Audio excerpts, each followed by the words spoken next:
You either is or you ain't. You do or you don't. You can or you can't. Or you will or you won't. Either way, baby, a good man, well, he's hard to find. Welcome to the One More for the Good Guys podcast, where good guys gather to shed light on the good life, the people, and the good things that make it that way. I'm Mike McGill with my co-host, Jamie Akins. Now, raise your glass, lend us your ear, and let's have one more for the good guys. You either is or you ain't. You do or you don't. You can or you can't. Or you will or you won't. Either way, baby, a good man, well, he's hard to find. Welcome, everybody, to the One More for the Good Guys podcast. I'm McGill Billy, and this is Jamie. I need a nickname. Well, I mean, you're not giving it to me. I have a list. I bet you do. I think they're really good ones. I bet you do. I spent a lot of time curating this list. You knew that question was coming, did you? Well. Oh, Lord. But thanks for shit. I'm trying to do two things at once, and my brain is a punch bowl.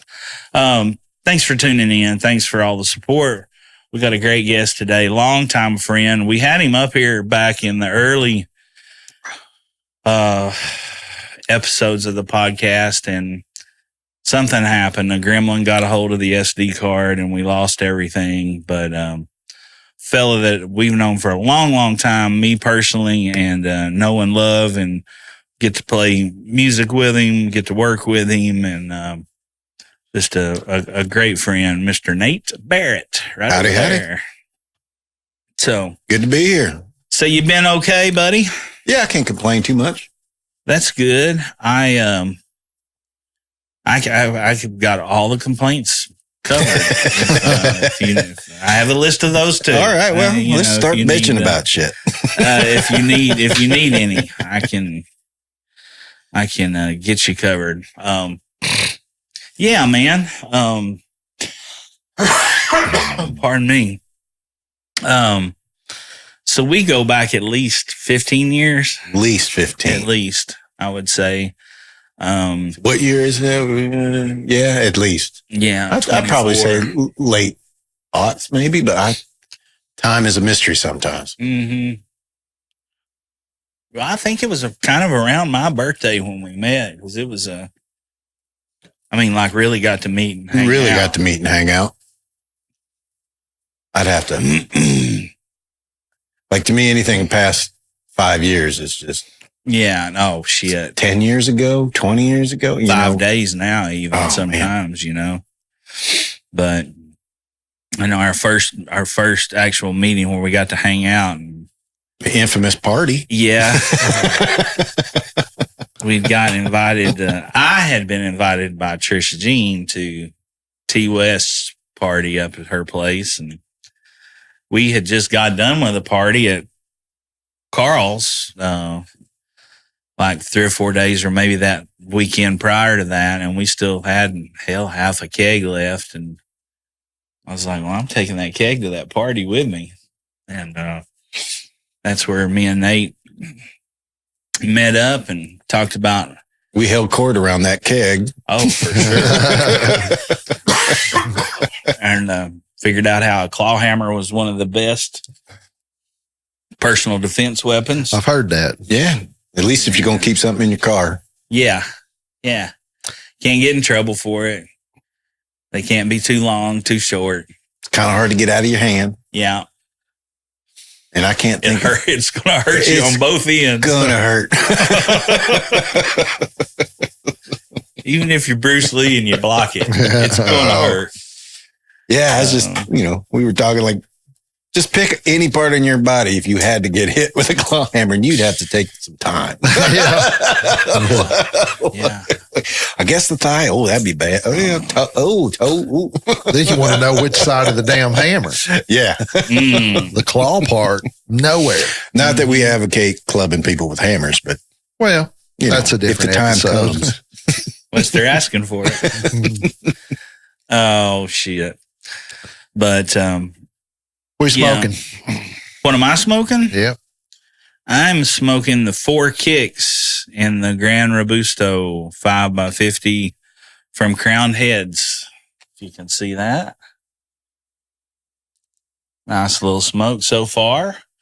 I've never had it before. It was one of the ones that came through in the Cigar of the Month Club, and I've been finding on podcast days, I've been a lot happier to have a little bit of a smaller ring gauge cigar. So, especially when we're here on days that it's just you and I, and we're, trying to knock out 2 or 3 in a row. And you don't want to be smoking the same thing the next time. Yeah, God forbid. Yeah, God forbid that. So yeah, it's a, like I said, Crown Heads 4 Kicks Kappa Especial. Ecuador Sumatra wrapper, Dominican origin is Dominican, and binder Nicaraguan, filler Dominican and Nicaraguan. I know a little bit about the 4 Kicks brand, or the Crown Heads brand. I think they're out of Nashville. Really? I think they're music people. They do the Juarez. They do the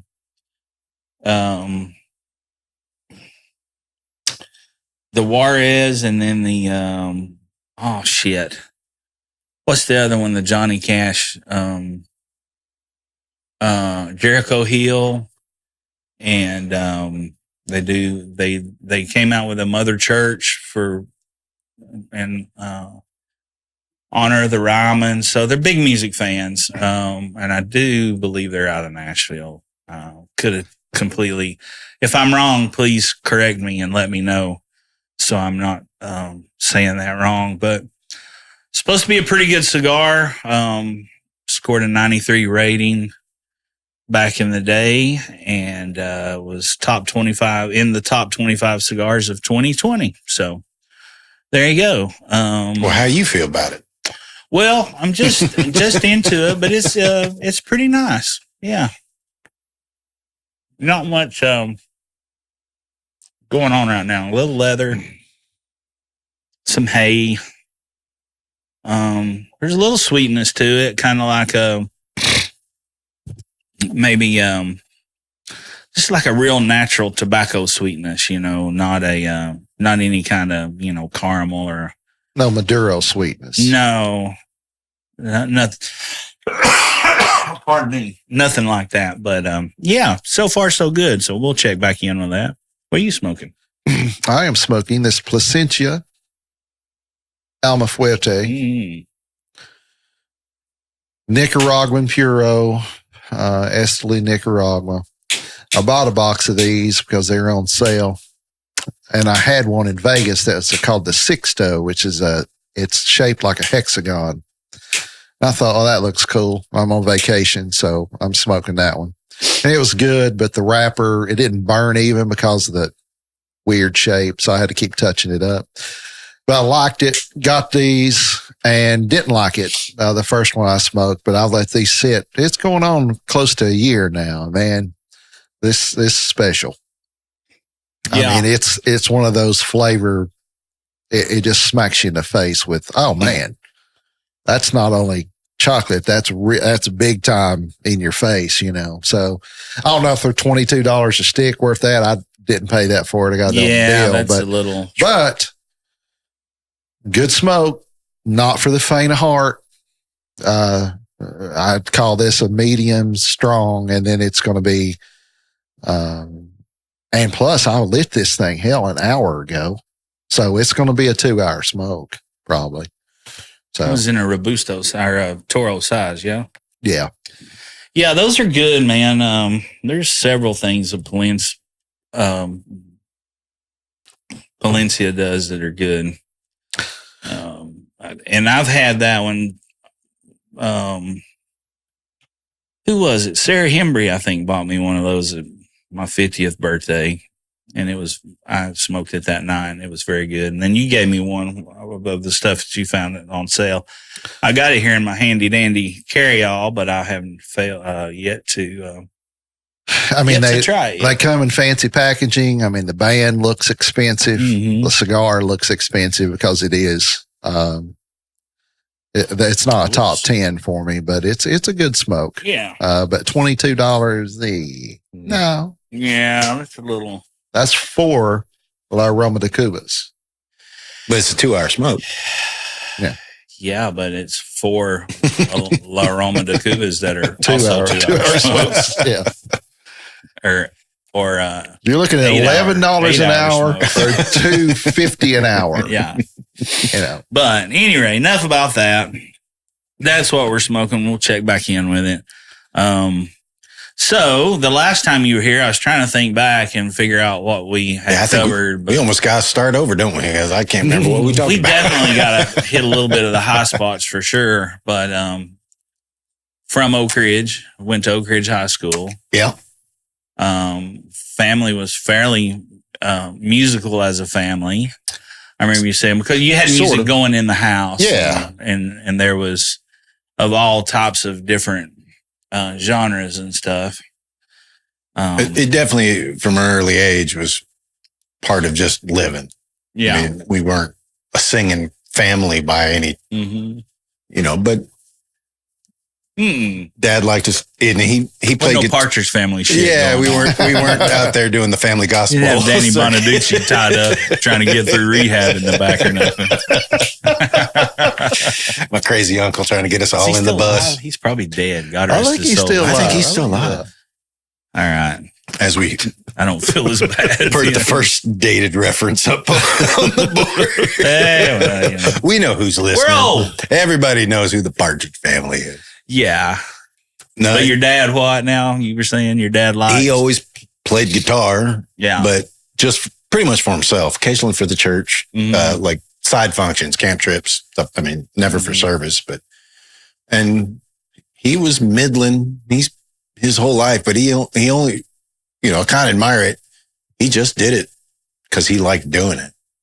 And Right. he bought a nice Takamine, and he got a nice banjo. He kind of figured out how to play a couple of nice instruments, but he just did it and it was his time, his parlor time. I think when, as a kid, you'd go in there and go say, you'd make requests like Old MacDonald, Puff the Magic Dragon or something. And he did it when we were little, but when we got not so little, it was like, get out of the room. This is my,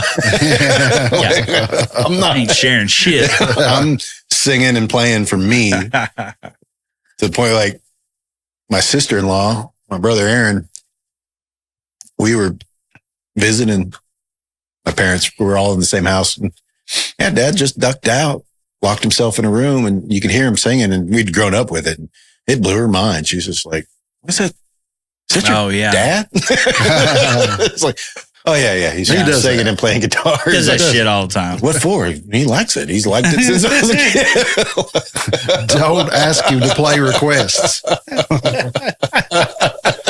He kicked us out as teenagers. You want to go in there and ask for Old MacDonald? Oh, gosh. Plus, don't help them kids' songs just go on and on. How about that little old lady swallow fly again? Yeah. Fly on the log in the bottom. Yeah. So we're fellow band geeks as well. Band nerds. Yeah, we're former band nerds. Band geeks. And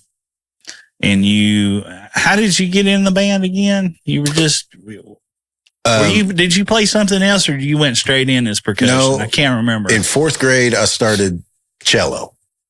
That's right. Well, back when I was 5, I joined the choir.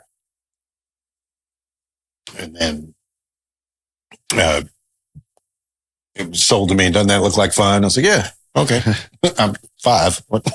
Yeah. Actually, though, the thing that really got me into it, I think, oddly enough, you remember those Orff instruments the choirs would pull out? Just like xylophones and marimbas, but you basically took all the wrong notes off. Yeah, I know what you're talking about. Like there's if it's in this key, you just Right. Yeah. you can't miss. You're high. And then you have a bunch. Say you're high, son. You have a bunch of first graders bang away at them in some song. They can't really at least play out of key. Right.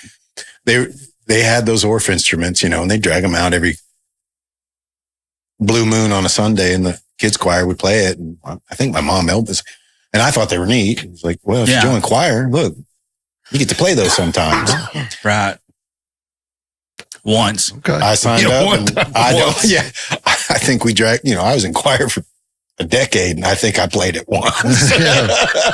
It's like, I feel like I got bait and switched. But what about shut up. But yeah, cello in fourth grade, because they offered strings before anything else. And I was probably terrible. I don't even know if I liked it, but I remember at the time I wanted to play bass, but in fourth grade, you're not even 4 feet tall. Yeah. And like, they don't offer it. It's like, they don't make a bass small enough for fourth graders. Here's your cello. But did that fourth and then through fifth grade, are they tuned the same or different?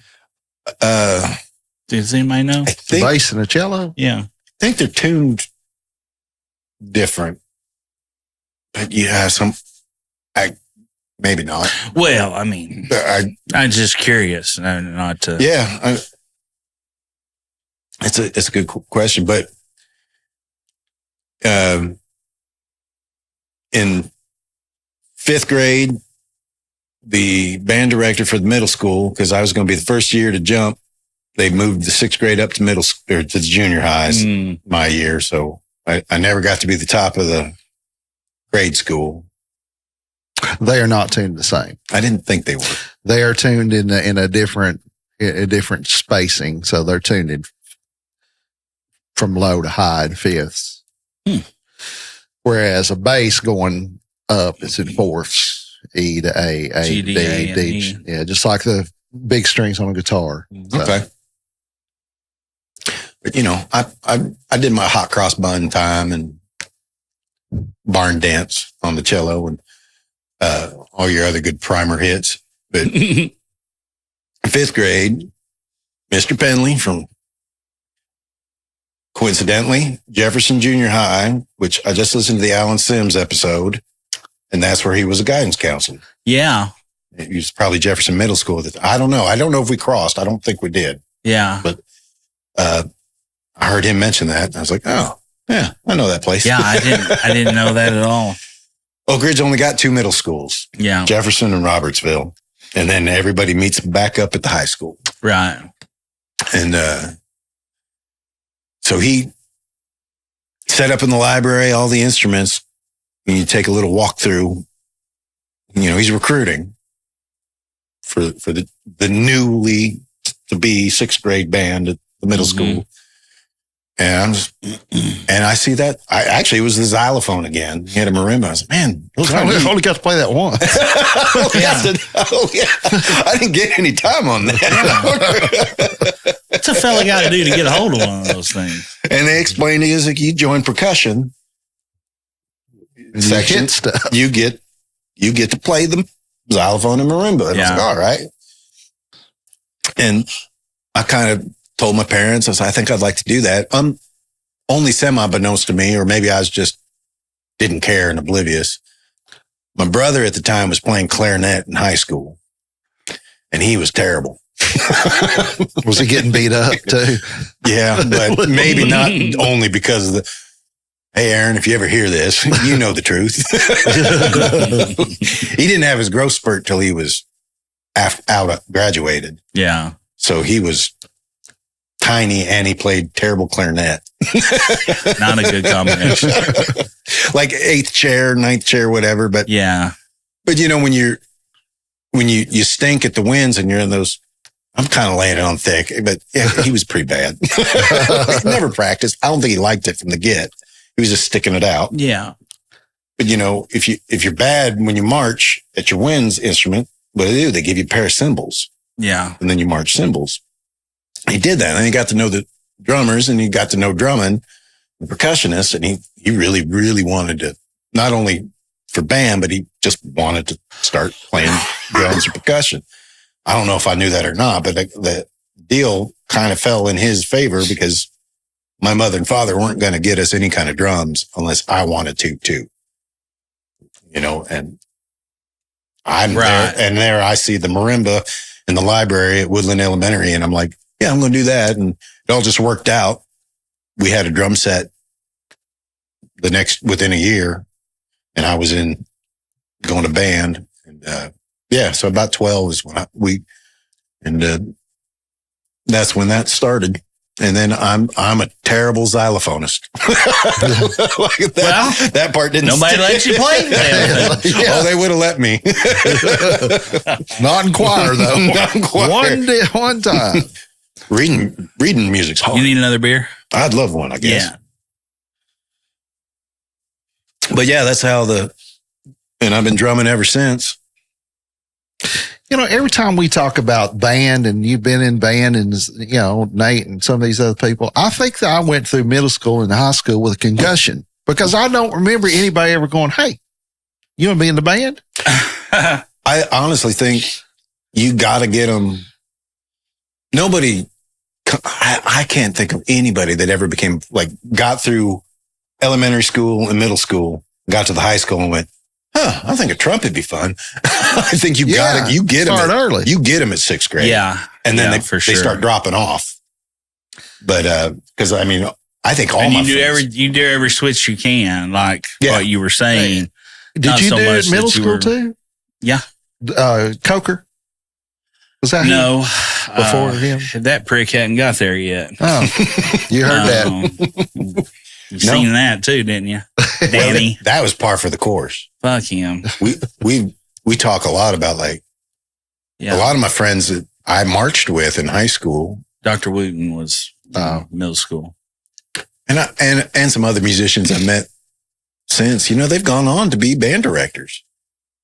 And I see pictures of them. They're smiling and their kids look happy. And I know that guy's not an asshole. I'm just like, wow, that things have changed. There's no way you could be nearly as vindictive. You can't be you can't be an effective, happy band director. Yeah, when you got a football field full of 100 kids, I mean, you can't just sunshine and rainbow and be their buddy.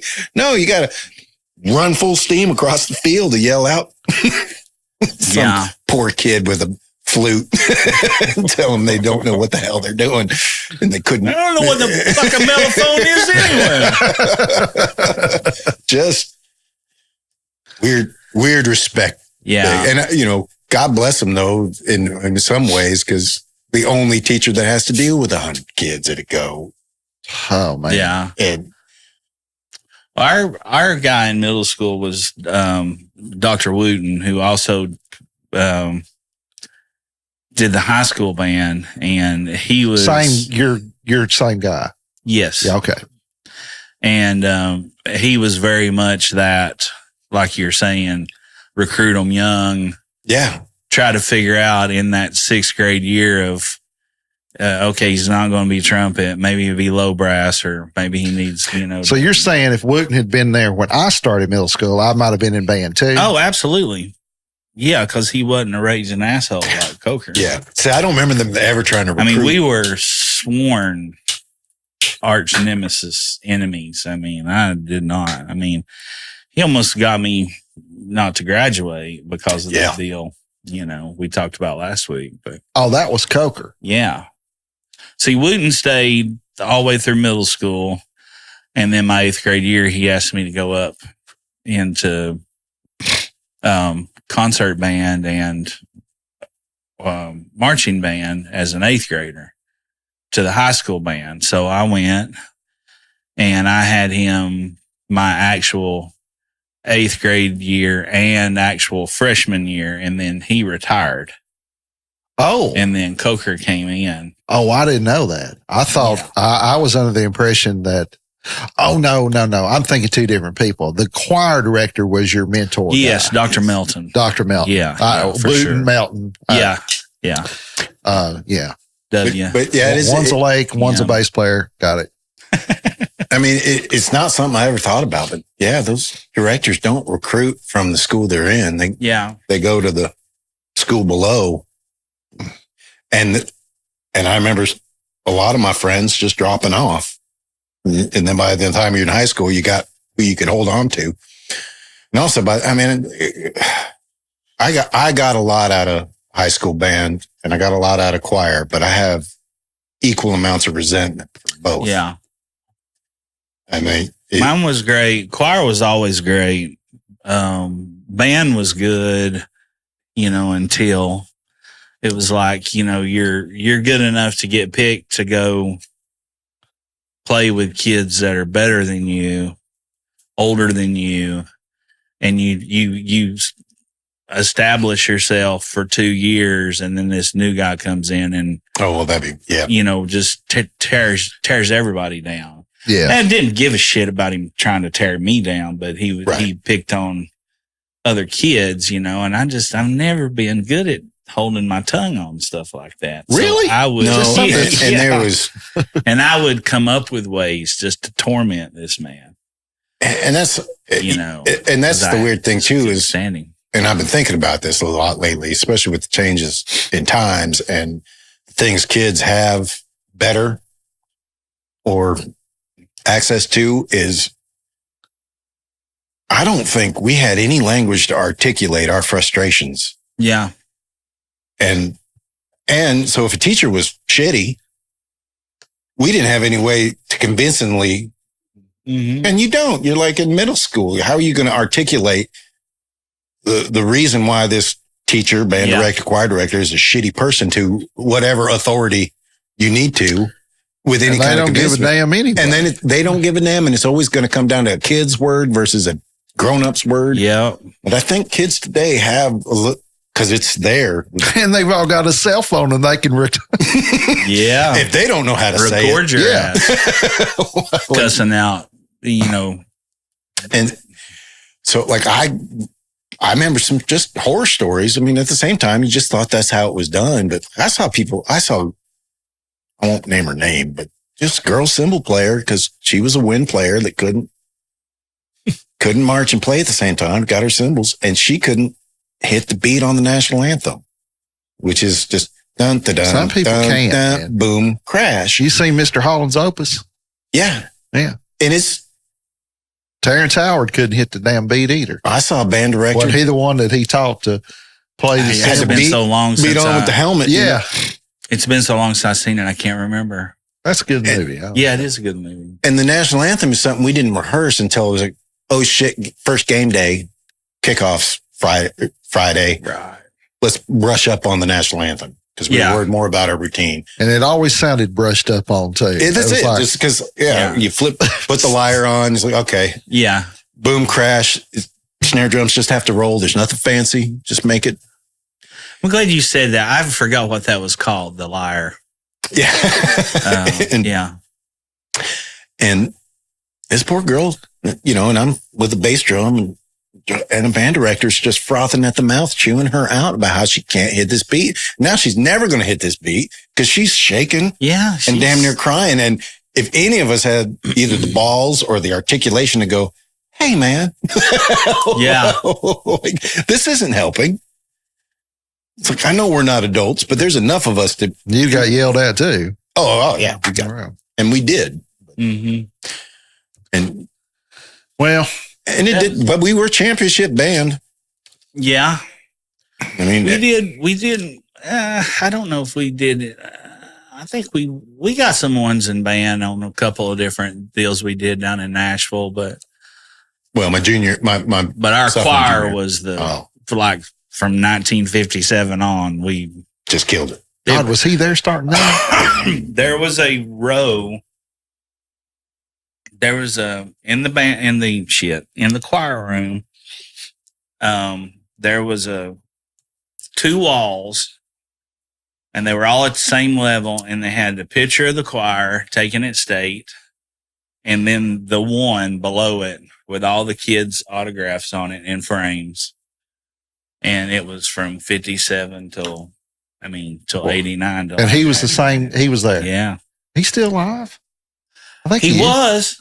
Well, he was. Well, I mean, obviously. Recently. Yeah. You know what? One for Jamie. Oh, fuck. You got yours in earlier. You know why nobody asked you to join band? Because nobody liked you. That's exactly right. 2 for Mike. But yeah, that was our, and it wasn't every year, but it was a string of them. It was every year I was there. We always.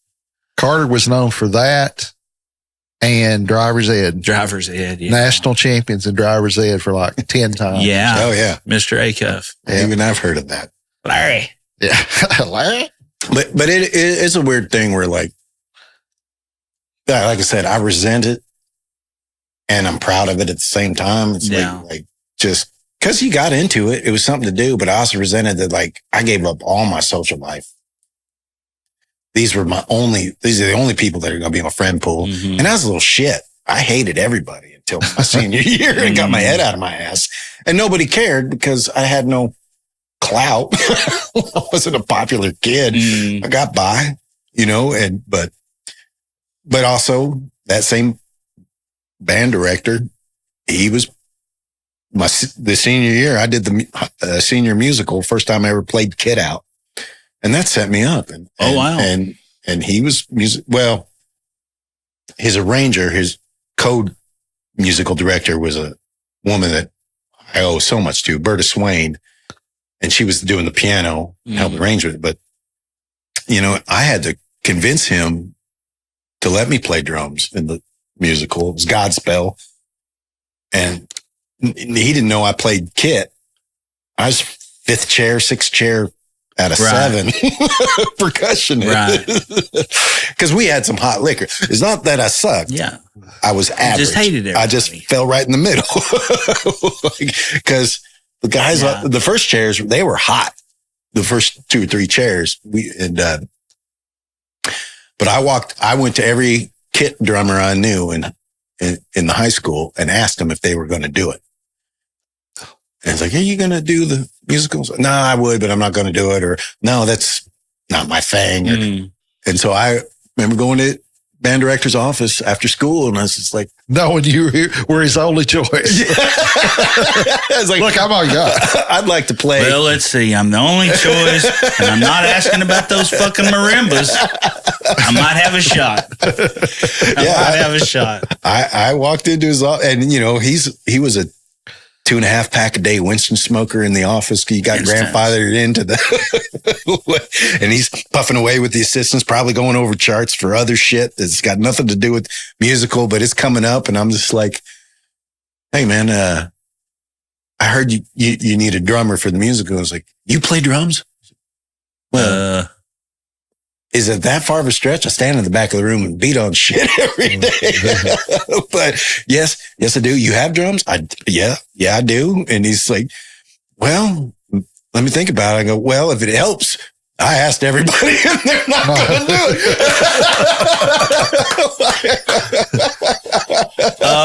To be a kid again where you can just say, that's so great. But I met some great people doing that and playing drums, and I loved it. And it kind of pulled my head out of my ass a little bit. I had a good time making music. It wasn't the same vibe as band. And then meeting that wonderful woman, Berta Swain, and Oak Ridgers, my age, will know who I'm talking about. But she also did music for the Children's Playhouse, the Oak Ridge Playhouse, and Oak Ridge Children's Show Choir. And getting to know her, she took me on. My first professional gig where I got a check was for the Oak Ridge Children's Show Choir. Nice. And it was a good lesson too. It's obnoxious. It's dance moms just singing. And it's 50 kids with their, and it's gross at times, and you laugh at their failures and you hate yourself for doing it. But yeah, when a kid locks up or forgets something, you're like, hey. But I had to learn. They were all review shows. You had to do. It was like, here's the songs of Disney. Here's the songs of, or it'd be a patriotic 4th of July show. Here's all these Yankee Doodle Dandies. Right. Or here's popular Broadway or movie sound. Yeah. And you'd have to learn, not the whole tune, but you'd have to, 25 to 50. 50 might be too much. 30 tunes, little snippets. Yeah. And that was great because I didn't read well and the charts are pretty vague on those things, but just having to sit there and crank out and listen and play along, and then I started playing getting checks for the Children's Playhouse, playing for them.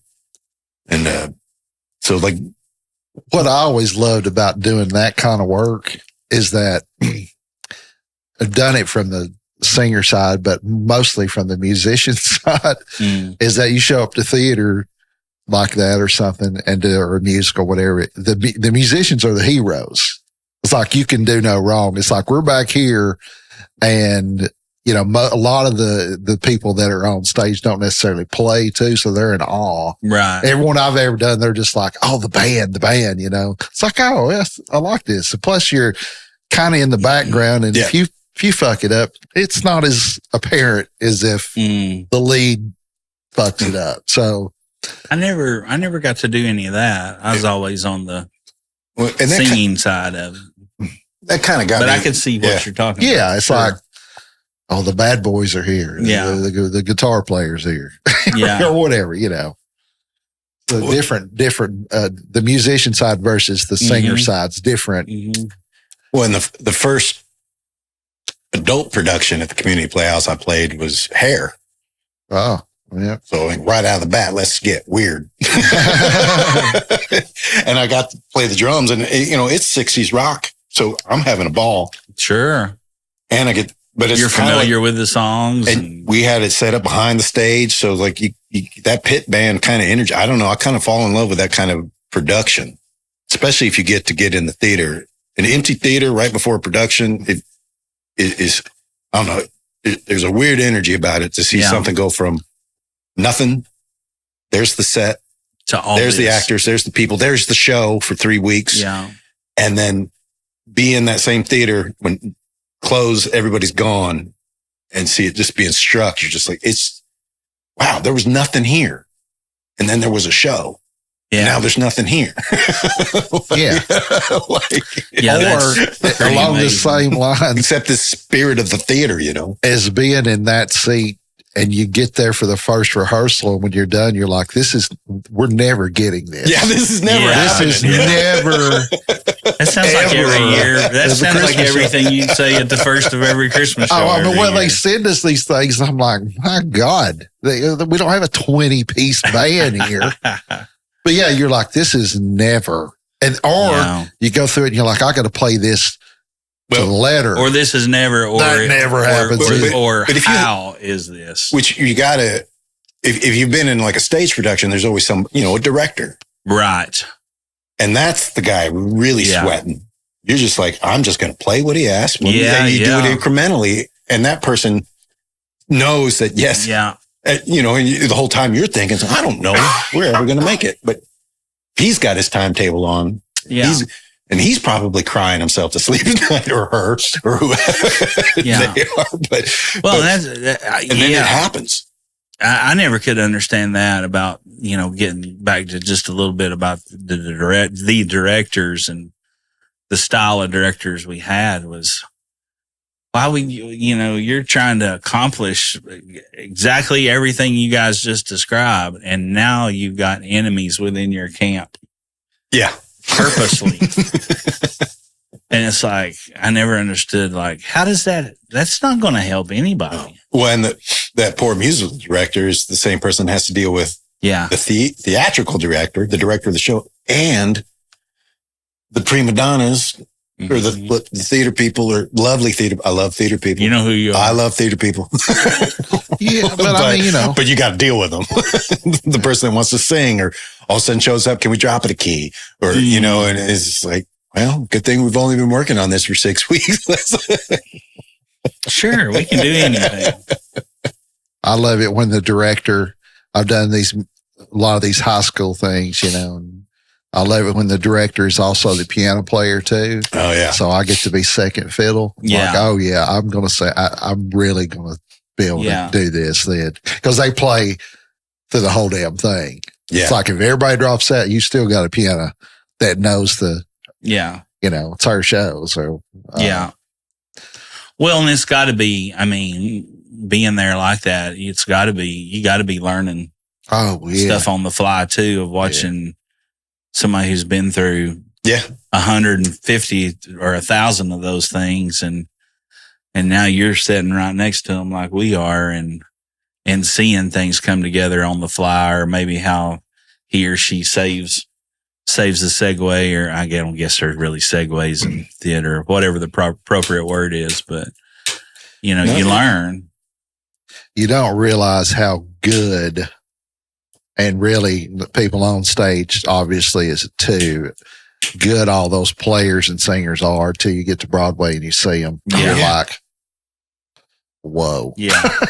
Well, some of them though, like I think it was on NPR. They did Les Mis was closing. I think it was Phantom of the Opera was closing after 25 years running, something like that. At least.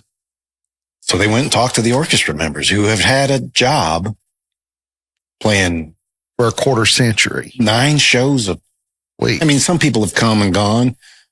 Yeah, like something like 9 shows a week or something, for 25 years or whatever it is. Yeah. And just the community they develop, it becomes like an office. Oh, sure. They're lifers. You're annoyed by that fucker. Yeah. 3 chairs down, that obus that eats tuna every day or whatever. And plays that extra little pickup note when you're not supposed to fucking play it. But you've been just coming into work every day, clocking in. Morning, Sam. Belting out Phantom of the Opera. Taking lunch, come back, do the next show, and then, go to bed, come back the next day, bust it out again. Yeah, that's crazy.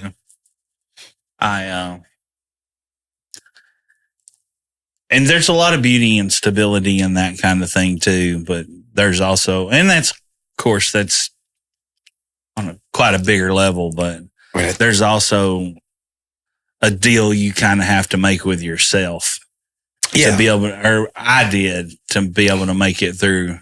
Sure. Like doing the same shtick and the same thing and every day and every Monday night for, Well, you got to treat it like work. Yeah. That's it. You just show up and you do your job. And but you got to wonder, like, if I'm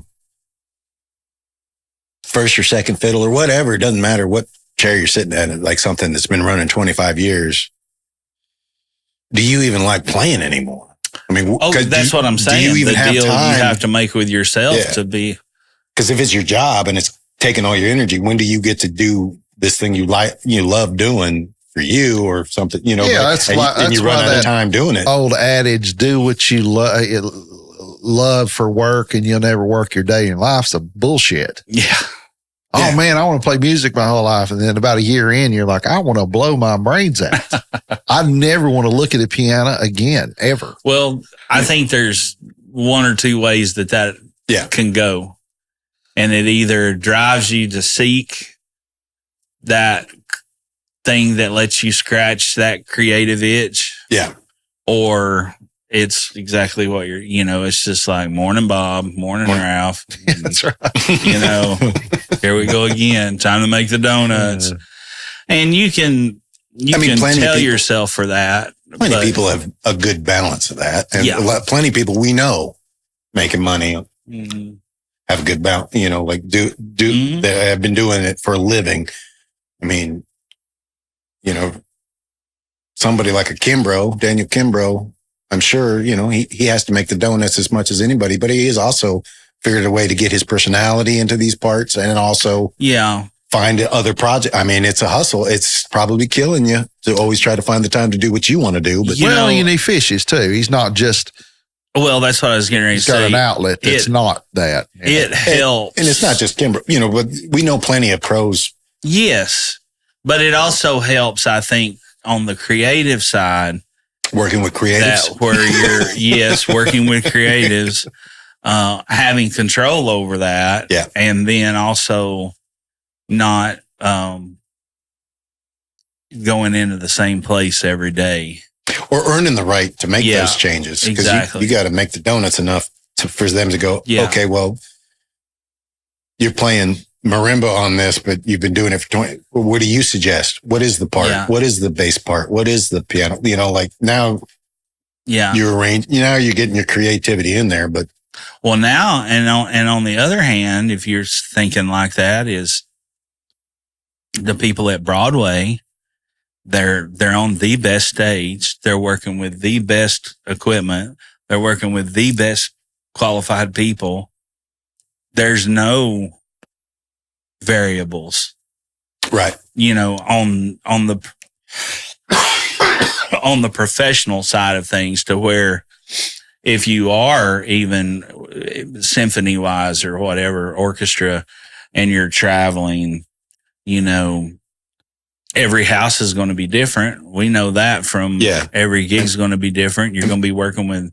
And most of the folks that I know that play symphonic. There's a beauty to that aspect of it too, that you know, really all I got to do is come in here and play this. And I mean, symphony's a whole other. Worry about my light bills, my kids. I try to school fees. You know, it's like, it's pretty good. When I could get a time to bend an ear on some folks that do symphonic for a living, most of the people I've talked to, they're contracted to not just, you know, the KSO, they might be the Charlotte or, you know, some other regionals, orchestras, if they can all make it swing, because, you know, it is a job. And I'm just like, well, where do you get your satisfaction as a musician? And I'm not trying to be mean. I know where I get mine, playing on a stage at a bar like, or recording it. But, you know, here you are, you got a 400-year-old piece of music. It's been played a gajillion times. Where do you come? At least 1 million people better than you. Yeah, but and you have to make, you have to create a unit, a symphony that creates the sound. If you're not soloing, but even if you're soloing, you're being held against every other soloist that's ever done it. And, you know, you're reading the music, and they all kind of variations tell me, well, in between the notes, that's where you put you. It's, you know, and there's a lot of different satisfactions. Yeah.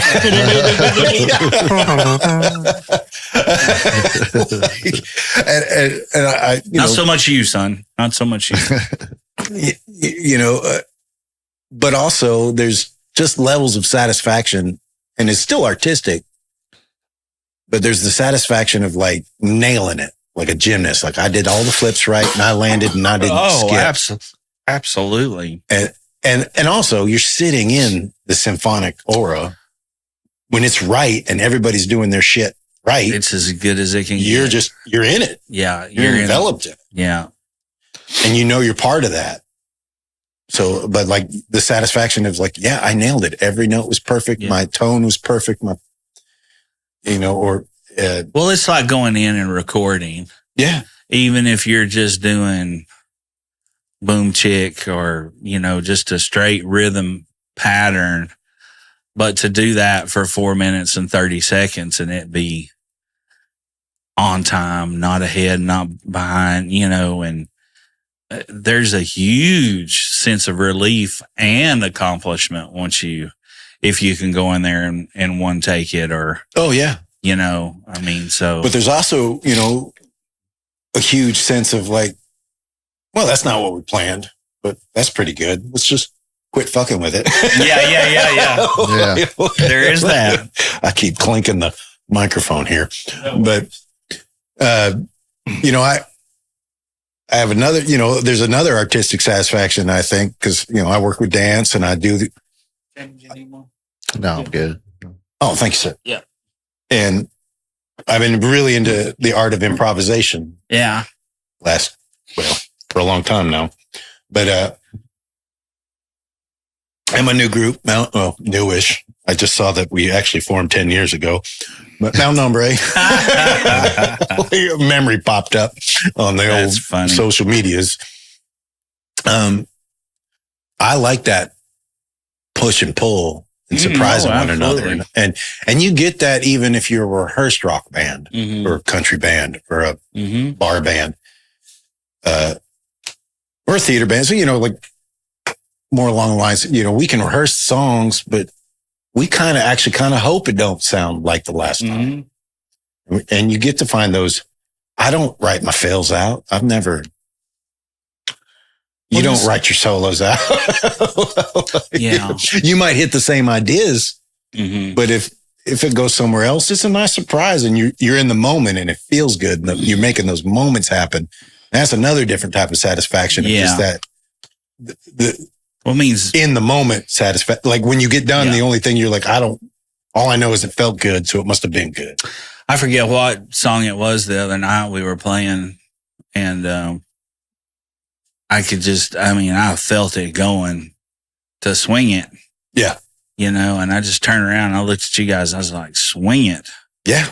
And it was exactly because that was the attitude we were putting on it. We had built it to that. Mm-hmm. We could have played it straight through and it would have been just fine too. But it was like, that's the artistic, the creativity side of being like, and I feel this going here. I know where it's going. This would be, and then everybody listening and playing together enough that you can actually pull it off. Yeah. And it's just, and it is a lot of fun. It's very satisfying when you hit that accent at the same stop time. Together. Well, when your slop comes together, like when, two people snap their fingers at the same time, or the chord pops at the same time, or I anticipated the rhythm of the guitar dissension or the chord changes on the piano. And without thinking about it, it all kind of, like, oh man. We're coming at this whole thought process from people that can do both too, like can play by notes, but can do the other. A lot of folks can't do that. They're, hey, give me this and I'm the best there is. I can read this and this is what I work for. But if you want to play blues and G, I'm not your guy. You know what I'm saying? There are people out there like that. Yeah. A lot of them are that way. So they don't relate. Well, they can do it, but most of the time, sometimes there's no flavor on it. I learned a lot playing old time. Like I got Greg Horn hooked me up with David Lovett, and we were doing. David Lovett wanted to mix up the contra dancing at Laurel Theater, get a little weird, and so one of the weird parts was me playing rhythm, snare drum, brushes kind of thing, and he was going to pull out electric banjo. We were going to use electric bass. Some of the old heads didn't care for it. The dancers loved it. Or I was doing hand percussion, but just listening to, there was a few times where our normal bass player that liked doing it couldn't be there, or any variable or a new person that could do it. And it's just bouncing the roots. Boom, boom, boom, boom, boom, boom, boom, boom. And it's all A, B, A, B. You better love doing that. Because if you don't at least like it, you can tell. Because any bass player we know can do it. But the guy that likes it, that can get into it, sounds better. Yeah. And it's noticeable to everybody. No, especially in what we do. It's very, very, very noticeable. You could pull the contrabass player out of the symphony and he could do it in his sleep. But it's not going to sound right because A's maybe trying too hard to make his tone sound good. Well, just not knowing the feel. What I was getting at though is a lot of those players can't get off the page. Right. They can't just sit in with a band and play. I'm not talking about these symphony and orchestra guys and big band people that play jazz on the side. Obviously they can improvise whatever, but a lot of those cats can't. They just can't do it. That's not their thing. Now, if they worked at it, could they do it? Probably, but also on the counter, I couldn't sight read shit. Well, that's what I was getting ready to say. That's a skill though that those people have to use, and it's all valid. Or you lose it. Like, well, you certainly got to be able to. You can't. You can't know that. Yeah, I could sight read. That's one of my strengths, but. You still can't, on the symphony level, you can't just sit in with somebody and sight read the shit. You've got to know it because it's too hard. But I get what you're saying. It's I was thinking while you were talking about, first of all, people that play in the symphony, I've been a musician my whole life. That is magic to me. Absolutely. I'm blown away every time I'm like, here's what I think. And if the listeners out there, you explain to me. It's all we can do to get 3 guitar players in tune on the stage. You got, I don't know how many fretless instruments there are, but all of them that you got on stage, and you're in tune and your intonation's good enough to where it's like, that's a miracle to me. Yeah. Yeah. I mean, because, if you're familiar at all, you play cello, you see people play fiddle and stuff. There's no frets. Well, and so your omniture and everything with the wind, with the winds. I mean, everything's got to be. Yeah, you don't have an exact, like with marimba, you hit that, it's a C. Okay, piano, same way. Trombone. But trombone's in between too. Yeah. That's what I'm saying. But even piano and marimba has sensitivity. Right. But your tone's going to be. Right. I can't make this C sharper by hitting it harder. Well, you get what I'm saying. It just amazes me how they can get the intonation there by being tuned. It blows me away. What it comes down to every damn time. Yeah. I'm blown away. I was in Austin, Texas for a while, and I can't remember if it was Arlington or Willie's got 2 studios down there that he started, Pederalis and Arlington. I know Arlington, but I'm not sure on the. I was there and got to hang out at one of them. I was dating Laura Boss, and she was going to a recording program there. We were living there, and it's one of those, and I love these stories. Like when you get to talk to the guys that have, I mean, there they are. I'm standing in the room and they're talking about, and he didn't mention who the artist was. They always do that. The engineer, I can't tell you who it was, but you know him. But it was some thing. They were putting a orchestral little part on this album. So they had string quartet come in and an orchestral percussionist come in. And, the violinists come in, they got $100,000 violins and cellos, they're pulling $50,000 bow. But just something ridiculous. And maybe I'm being hyperbolic, but not by much. Not by much, no. Percussionist comes in and he unzips his case and he's got it's still $100 German steel Grover triangle. Yeah. And the violinist is giving him shit. I can't believe, he pulls his beater out and he's just got to play ding his ding. Yeah. At the right time. It's like, well, why would I treat my instrument any worse than you're treating yours? It's like, I'm making the same money. Yeah. Yeah. I got a gig, baby. Yeah, absolutely. Well, and that's the thing too, it took me forever to learn was like, when you're doing it for a living, you're a professional, know? And I always held those people in such higher regards than I did myself. And I had a banjo player buddy one time tell me, he said, does that girl at the bank ever question where your money comes from when you deposit it and when you pay your bills and, you go through your statements? And I was like, no. He's like, then you're a fucking professional too. Yeah. And I started, and it helped me because I looked at things differently. That is a big, I think it was Greg Horn again that, and I was just, it wasn't my full-time gig, but I was playing a lot. But I never call myself a pro. And he said, well, do people pay you? Well, yeah. It's like, do people ask you to play for money? I'm like, well, yeah. Yeah.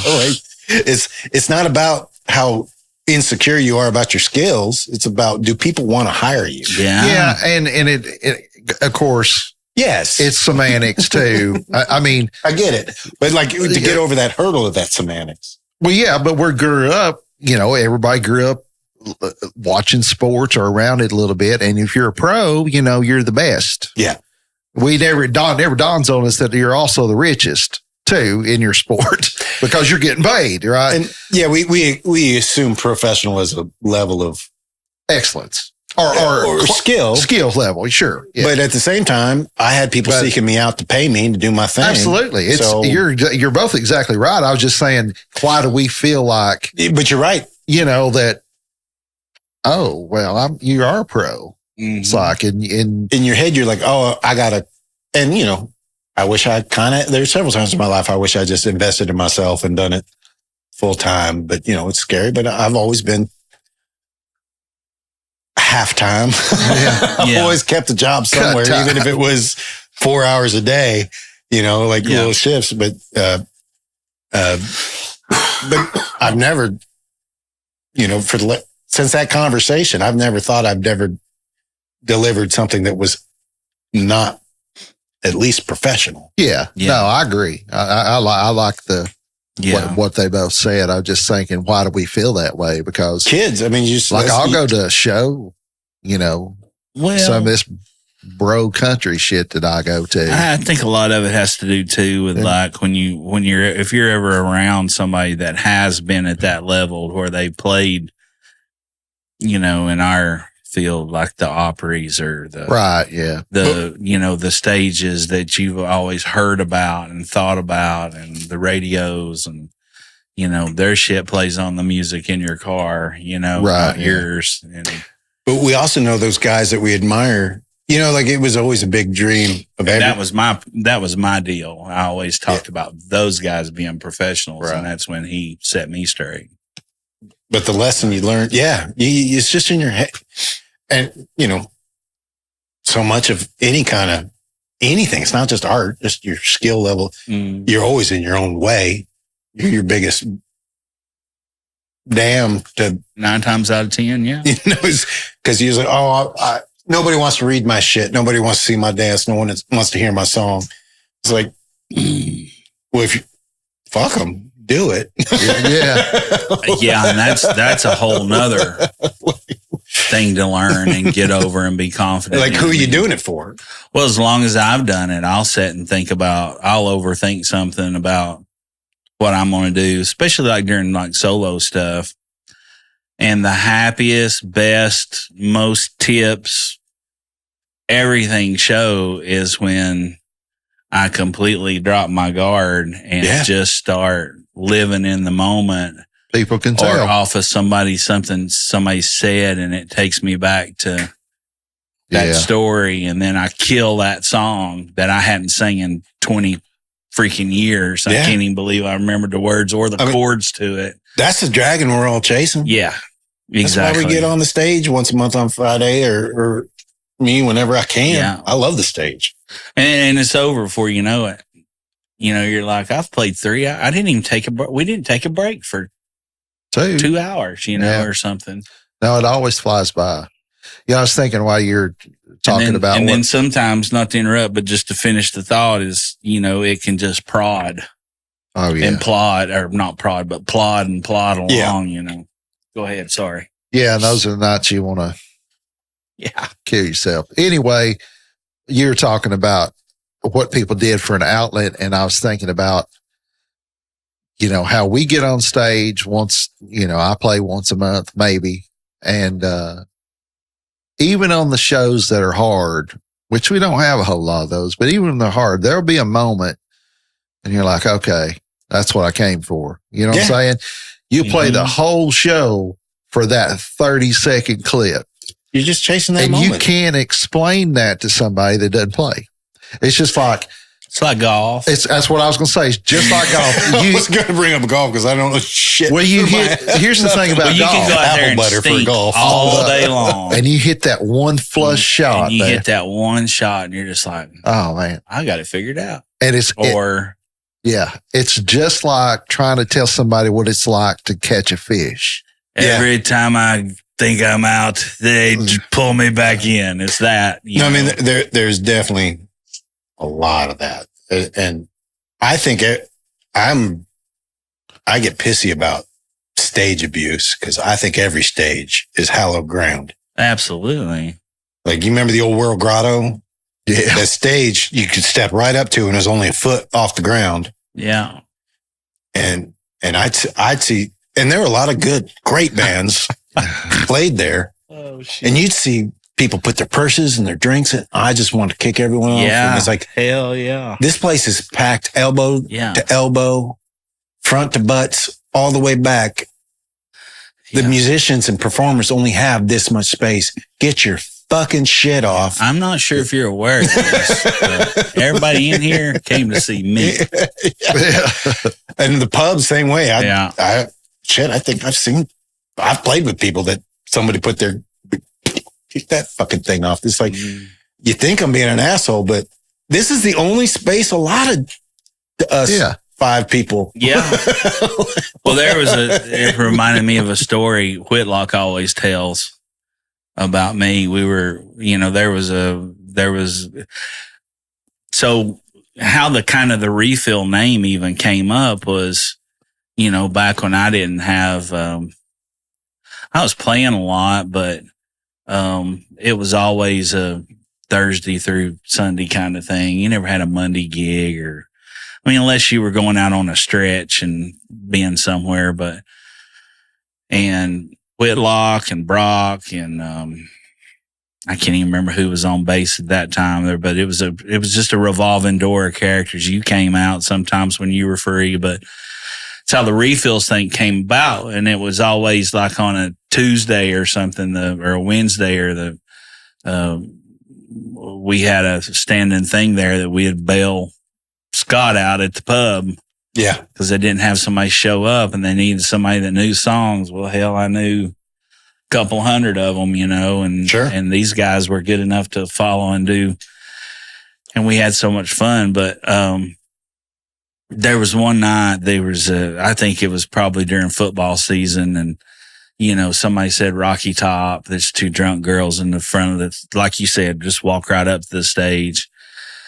And I did my classic spiel of there's a $50 there's a $5 version and a $100 version of that song. The $100 version sounds just like it did on the record.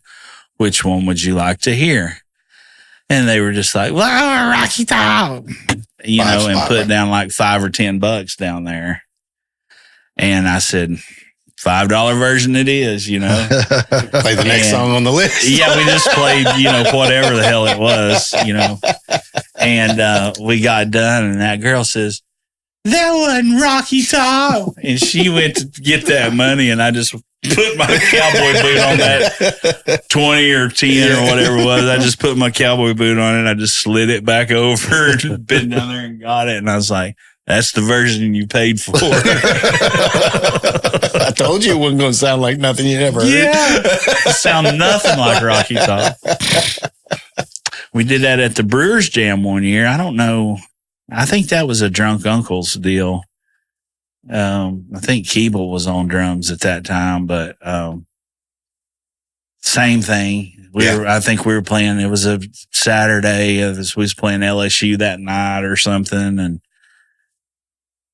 everybody in the crowd, and there's thousands out there, on the World Fair Park, and Rocky Top. I gave the speech, and I'll be damn, about 10 minutes later, man, here come these 2 girls, and they had $100. They had went around and collected $100. I was like, shit, boys, I guess we're playing. We're going to play Rocky Top. Getting B, here we go. They're like, what's the chords? I was like, I don't know. So just follow me. I know it. And it's got to sound just like it did on the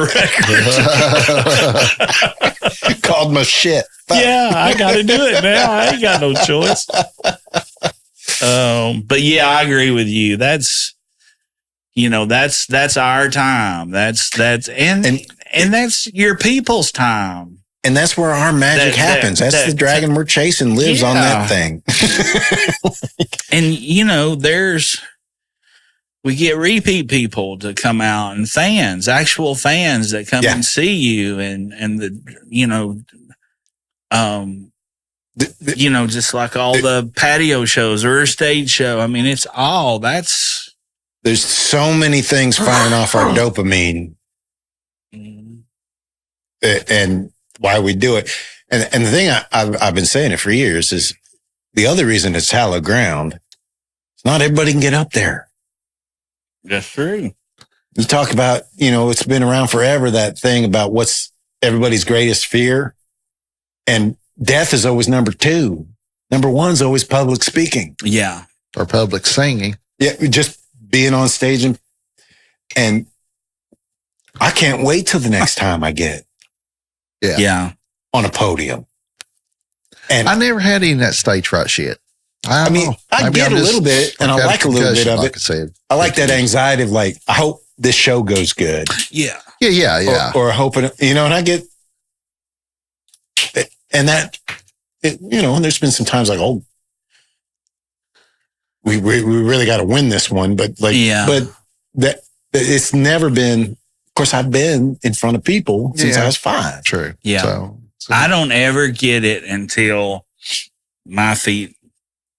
I get it before. Yeah. But once and not a lot, sometimes more than others, obviously, but most of the time when I'm son of a bitch. And that sounds bad. That makes me think if you can't get on stage, you're lesser. No, it's not what I'm saying. It's more like some of us really, really want to be on that stage. Oh, absolutely. So if you don't really, really want to be on it, and I don't care if you look nervous, or whatever, that almost sometimes tells me how badly you want it.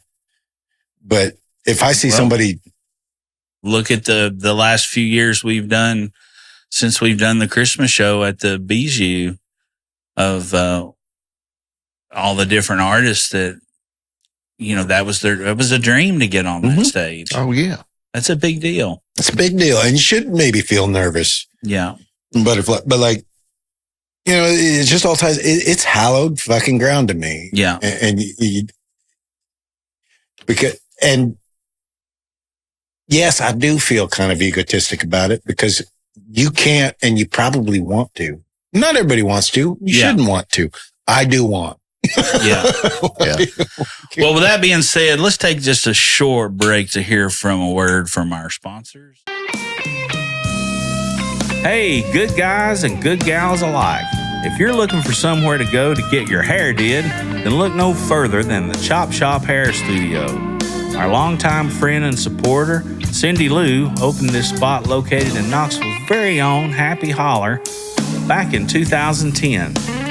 Chop Shop Hair Studio offers a variety of services, including facial waxing, accessories, tools, and a complete line of men's and women's products, along with essential oils. A lover and supporter of the musical arts here locally and abroad, Cindy has a small stage with stringed instruments and offers discounts to guests if they are willing to play and or sing a song. The Chop Shop Hair Studio is a little bit country, a little bit rock and roll, and 100% pure style, just like our dear friend and owner, Cindy Lou. The hours are Tuesday through Friday, 9 a.m. to 7 p.m., Saturdays, 10 a.m. to 4 p.m. You can also visit thechopshophairstudio.com and or call 865-525-4240 to book your next visit to go and get your hair did. Located at 1206 North Central Street, Knoxville, Tennessee, Chop Shop Hair Studios. Stop by and tell them McGill and Jamie sent you to have one more for the good guys.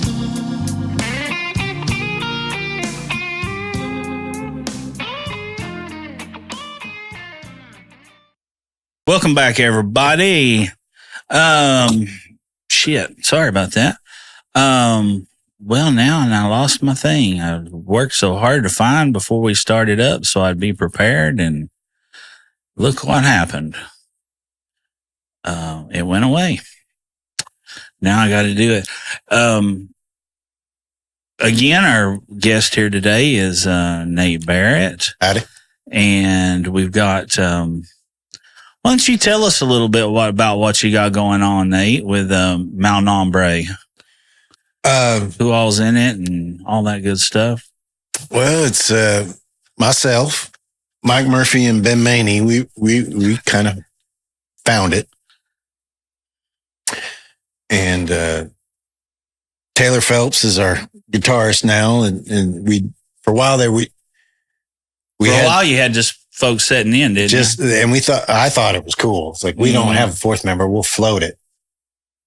Every gig will float a fourth member. And regardless of instrument. Well, yeah, but they all ended up being guitarists. Okay. If I could have found a horn player, if you're a horn player, come sit in with Mal Nombre anytime. Yeah, you need to get with Chuck. Chuck. I know. I've talked to Chuck, but Yeah. he's a man in the wind. Yeah, he is. I mean, that is true. He is one with the breeze, and that's probably what makes him so cool. Hey, the dude abides. Chuck is kind of like the dude. He really is. But or anybody, I've been trying to get maybe even some of the hip hop artists I know. I just come in. I'd even throw you a bone or two. Like out of the tip jar if you just want to come up and throw some bars down. But yeah, we floated for a while, and then Jake Smith was our go-to for a while because we got lazy, and also he's awesome. Yeah, Jake's great. Jake's amazing. Jamie continually talks about him, and not in a good way either, Jake. But also, Jake plays with everybody. It is what it is. Jake plays with everybody. But yeah. Any band you see Jake Smith play with, you'll have a good night. Mm-hmm. I'm convinced. And so, he couldn't make it, and we floated again, and then we get Jake. He was like, we got lazy because let's just call him first instead of trying to rack our brains. But we had Greg Horn, George Middlebrook. We had Bob Deck once, and he did not enjoy it. We thought he did great. But it turns out it's not everybody's cup of tea to be thrown into the fire like that. Yeah. We thought it'd be great. So because we were very, and Ben Maney was like, I've been playing with this guitarist, Taylor Phelps, and why don't we just have a guitarist? And I was like, okay. And I didn't know him for Adam. Yeah, I don't know the name. But he's great. Yeah, he is a shredder and a really good dude. And, gets the concept, obviously. Oh, yeah. And he still gets kind of thrown in the fire because the essence of the band to me, I don't know, is from the get. Mel Nombre was not supposed to be a band. It was, I had been talking to Mike Murphy for a while, kind of goes way back when, like in the, it's that time is a weird circle thing again.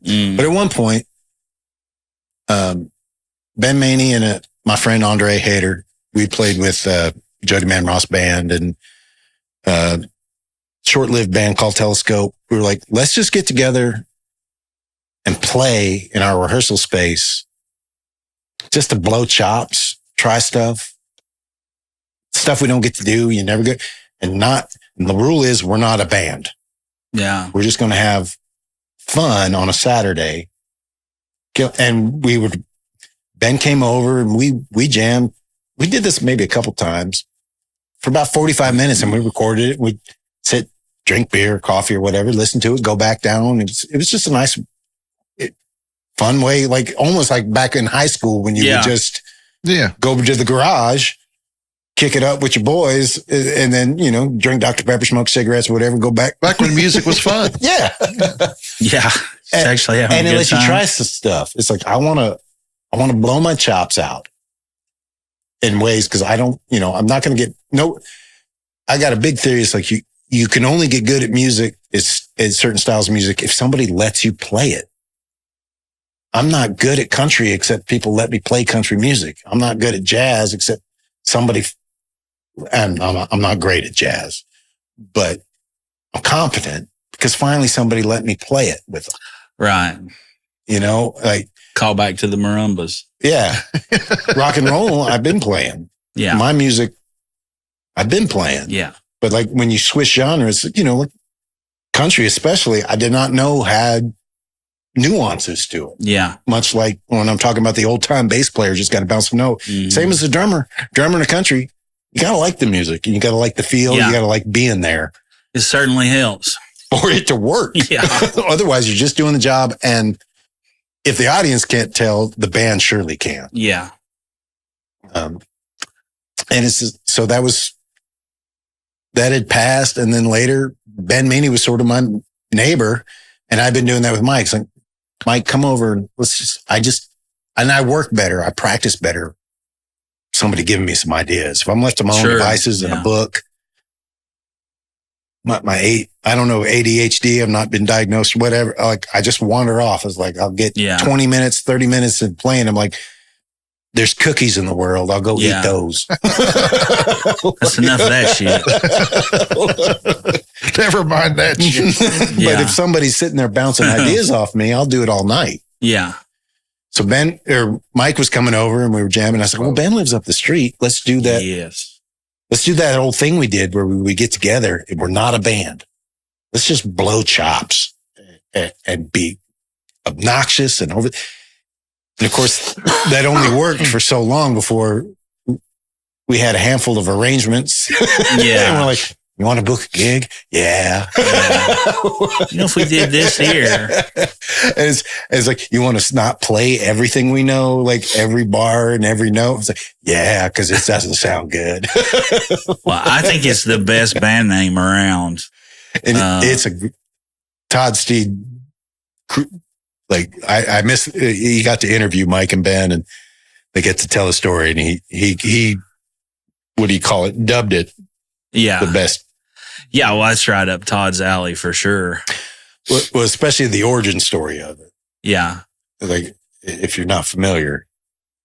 Yeah, please. We were early days practicing and in the middle of it, Ben's phone goes off and he picks it up and we can tell even in the room, just a torrent of Spanish is coming out of his phone. And Ben is the sweetest individual I've ever met. And he's, if it had been me, I'd be like, wrong number, hang up, been kind of an asshole. He's trying to help this person. Oh, no. And he's like, I don't, and forgive me, Ben, for my impression of you. And three of us with a grand total of maybe Spanish 2 high school are trying to think of how to say wrong number. Yeah. We're like, mal nombre. And it's like, mal nombre. And Ben even says, eventually she says in English, that's not even how you say it. And hangs up. And like, as soon as the phone conversation ended, we're like, that's not how you say wrong number. That's a bad name. And we're like, Dun, dun, dun. That's the name of the band. Yeah, that's great, man. Well, I've got to hear you guys a couple of different times, and it's certainly not anything that's in my wheelhouse, if you will. But I had fun. I enjoyed the shows. We've been getting a lot of good feedback because we're not. It's jazzy, I guess, but try to root it. I'm not much of I'm a tenderfoot jazz musician, but I'm more into funk and groove. And but it steps over in a lot of different things a lot of times, it did. And I haven't seen you guys. I've seen you guys play twice, but it's been a while, so I'm sure things have. I think at the root of it changed as well. Is just the flexibility of it, and just kind of talking. When I mentioned earlier how much into improvisation I've been just kind of falling into. That's part of, and it's when we rehearse, it's not, okay, here's the tunes we got to pull out Saturday. Right. Roll it down. We start with goofing off. Yeah. Sometimes that turns into an arrangement. Right. And then we're like, oh, what do you want to work on? And then we'll hammer an arrangement and somebody will do something interesting and we'll stop. And it's like, well, let's just do that. And we all have a good time. It is like being, and I don't know how long it'll last, knock on wood, but to me, that's what we're doing it reminds me of like having adult sensibilities and wisdom, but doing what we were doing when we were kids. Yeah. Getting in the garage, banging shit out. Making some racket. But we all got a little more skills than we did and a little better vocabulary to articulate. And, we had a run, I guess it was 10 years ago, 2013, about 5 gigs. And then we had like 5 cancellations in a row and it kind of died. Like and it were all like weather, double bookings, whatever. And and just kind of faded out like things do. And then 2019, I guess, it just happened to be talking to Mike. I was like, did you enjoy that shit we were doing? And he's like, yeah, I miss it. I was like, I miss it too. Let's call Ben. Yeah. Like, Ben, do you miss it? It's like, yeah, let's.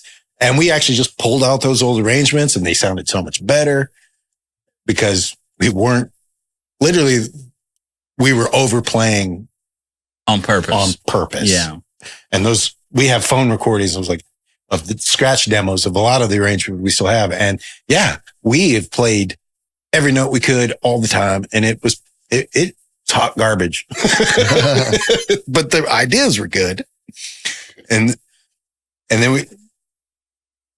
we started doing the floating and then COVID. Yeah. But, it picked right, we're enjoying it. And this is like, as far as a personal project, and I've been lucky. I don't really get involved with things that don't move me or working with people I don't want to work with or don't have. It's the worst. And I've cut we finally got to that point till we don't have to do that. Yeah. We've earned that. And I did pay some dues. I'm not saying I didn't. But, and I was at one point, I'd play any gig at least once. Yeah. But I tried to fade them out if I just didn't jive with the person or it didn't, not artistic differences, but essentially what it is. But if you can feel the heart of the person they're putting it in, that because I'm a side man at the end of the day, I'm backing you up. I'm trying to make you look good. Yeah. But also I have a personality I like to put into my music. Yeah. And if that jives, me making you look good, sound good, and I get my personality, then there's the magic. Been meaning to talk to you about that. I'm just kidding. We could use a little less of your personality. No, I'm just kidding. But you got any gigs coming up? Yeah, when is this one coming out? We're a little ahead, so we have to kind of figure out. I'll look and see. I think September 9th. But well, you'll have missed me on the 31st at Merchants of Beer. But if it's coming out September 9th, you can catch Malnombre Friday, September 20th at Barley's. There you go. That's a good time. And some pizza. September 9th will be this some pizza and episode. Beers and Malnombre. But we're also playing the Louis Bluey Festival this year. So that'll be fun. Have you played it before? I've never played it. I played it 1 year, several years ago now, back before pandemic. It must be growing. I mean, they've been steady with it. I'm looking forward to it. It's like one of those festivals everybody's been to. Yeah, and I've just not. Yeah, and it's like rhythm and roots. Like I've never been. I've always liked to go, and there's a few times I went to, but that's one of those weird festivals. Everybody thinks I've been. Right. Everybody thinks they've hung out with me at Rhythm and Roots. Remember at Rhythm and Roots when I was like, I've never been. You were there. We were there, and we did the thing, and we got drunk, and we flipped the gate or whatever. I'm like, one me? There's a few things that people think. I don't know if I got that face. Well, we did that years ago, and then for whatever reason, never got invited back. But. No, I think it was Sean McCullough's kind of organizing it. He got in contact with us, so we're looking forward to it. Yeah, no, you'll have fun. And they have. That is that will be a good crowd. Yeah. For you guys, they'll be a very eclectic crowd, and they'll enjoy. I'm, prognosticating you'll have a good time there. But we did record an album April 4 last year. Oh, that's right. And it's on Bandcamp. You can just look up Malnombre, MALNOMBRE, and we've been getting pretty good reception. We had a great reception at Wayne Stock. Great set, good time. What night did y'all play? Thursday. Okay. I was only able to go one night. I can't remember if it was Friday or Saturday now. Maybe it was a Friday. And I'm not supposed to say, but I think what I've been told, we're a pretty good band to listen to while on substances. So take some substances, come out Saturday and or not. It could be bad. Yeah. Well, I know what I'll use the old Wade Hill thing here. I know what you heard and I know what you think you heard. That the band's high on drugs. Well, that's bullshit. The band's low on drugs. So if you got any to share, bring them to the Bad Name concert. Yeah. Well, real quick, just checking back in. That's all that was left of that. Boom. You must have liked it. Pretty good. I didn't realize that this wasn't a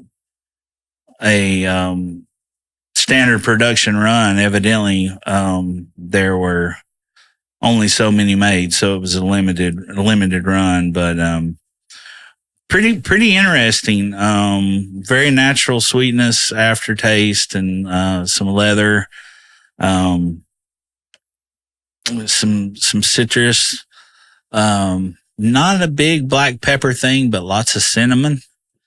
Pretty good stick. So, if you can find them and still get them, nice little smoke. Crown Heads 4 Kicks Capa Especial. Well, you lit up a little something different there, didn't you, Holmes? Yeah, you gave this to me. Yeah. Those are great. Don Pepin, Pepine. I think we split a box of those. I think you got about 9 more of those here somewhere. Oh, it's good to know. This is that Vegas Cubanos. Pretty interesting smoke. It's got the first one I've ever had. Nicaraguan Corojo Rosado wrapper. Yeah. Got a really nice little red tint color to it. Yeah, it's not super strong. No, mild as hell. And but it's got good. That zing of that Corojo. A little tobacco. bit of bite to it. Retro Hell's not very harsh. This would be an any time of day smoke for sure. Yeah. I think go ahead. I'm sorry. I'm just saying I'm not blown away with it, but I just started it, so we'll see how it goes. I think I think that particular stick, and I've not tried it yet, but I think if you were like for a summertime stick, mild to medium, mild plus to medium, I would say, you would really have a good time pairing like a Moscow Mule. With that stick, it's got that citrus and floral, or maybe even I don't know what gin it would be, but like maybe a gin and a tonic, maybe even something that's got a little floral component to it, because that Corojo kind of has that baking spice. It does. I don't know how to describe Corojo. It's one of my favorite wrappers. But it's got that. It's just it's a very distinctive flavor, but it's hard. It's the zing, It's just got pizzazz. Try not to be racist, but it's got that. Yeah, well, I did. Yeah, of course.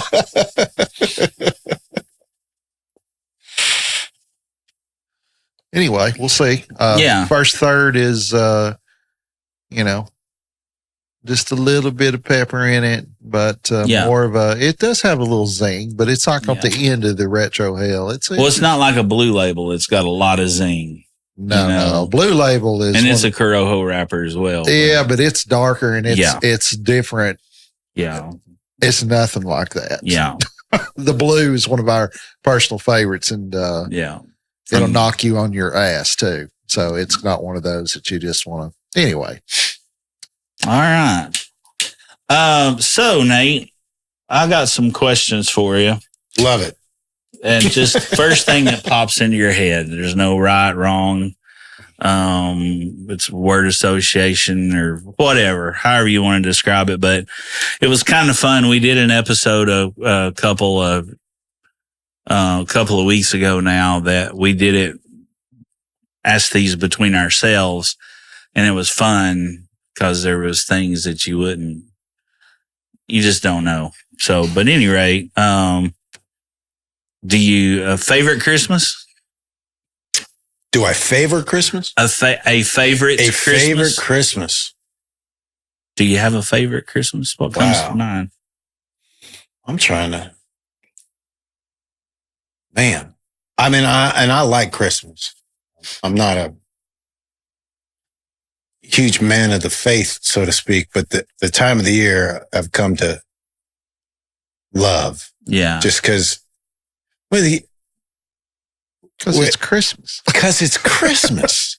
Jesus. Whether you want to admit it or not, every asshole's a little less of an asshole around Christmas. Yeah. And one of my favorite things I used to love to do is go downtown or on Kingston Pike on Christmas Eve when it's just dead as like a post-apocalyptic zombie movie. But it's just so peaceful. Yeah. These places that are usually so rambunctious and some, balancing the pretty and the ugly, and they're just quiet. But my favorite, I mean, well, you don't have to have one. No, but it's interesting because like as an adult, I just like it. Yeah. They come and go. I love the Christmas concert. Let's just plug that again because it's good. The spectacular is great, but as an adult, they just kind of blend together because that's what it is. Sure. And I almost want to say, like, can you beat being a kid opening up like the G.I. Joe Striker or the Chewbacca? No, like, absolutely. Or some new Atari game, Nintendo game, whatever. And like that feeling, and it's what's the word? Flitting. It goes fast. You tear open but that lightning bolt that hits you is like, I can't believe I got the piece of plastic that I love. Yeah. like a dream come true. And like, I got Castle Grayskull for Christmas one year. Holy shit. Yeah. That's a big to do. But I don't have an adult equivalent. Is more of a hum of joy and fun where it's like, bam. As a side note, just something to research and like look at it, the craze of it. You ought to research He-Man and the Masters of the Universe and how big of a damn deal that still is. No, it really is. I keep up with it. Oh, well. Like I am this close to being broke for being, I do not get into toy collecting. I follow toy collecting because I cannot afford to be a toy collector. God, yeah. But just the history of that particular one, they came out with the toy line and then they wrote the cartoon based on the toy line. Yeah. Right? Even the history of the cartoon's weird. Yeah. Or the history of the toy is weird. Well, I think they're coming out with a full length. Yeah, there's supposed to be another motion picture, and it's gone through iterations. It went through the 1980s, went away. There's a series called 2000X, which came out 2000, 2001. They reinvented the character, redid the designs. I'm a big fan of the sculpts of the toys. Then it went away. Then Kevin Smith revived it lately on Netflix. And maybe that's where I seen, And now there is talks of another live action movie. The Netflix thing's pretty good. It is not bad. Yeah.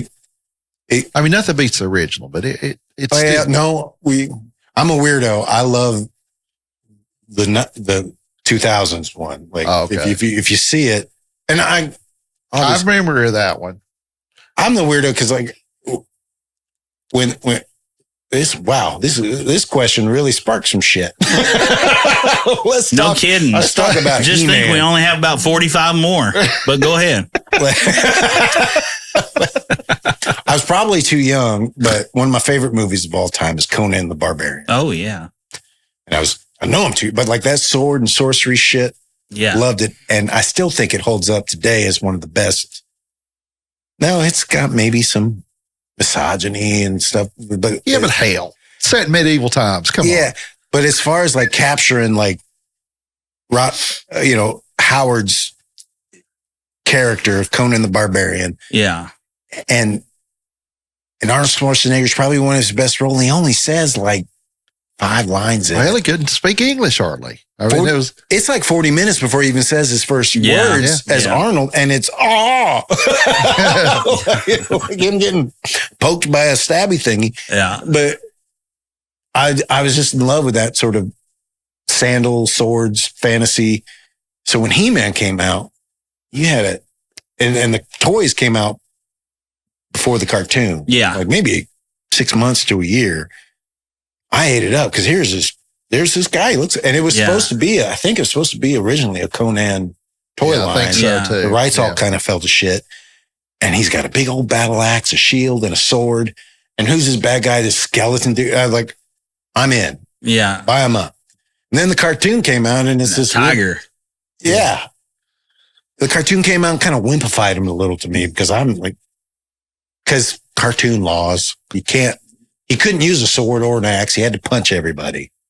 That was the law. I mean, the same with Super Friends. Like all these guys got cosmic powers, but the only thing actually the Super Friends are worse. They couldn't punch because of the TV codes. That's why they always threw people. Like Superman would pick somebody up, throw them. But it changed in 1980. It did.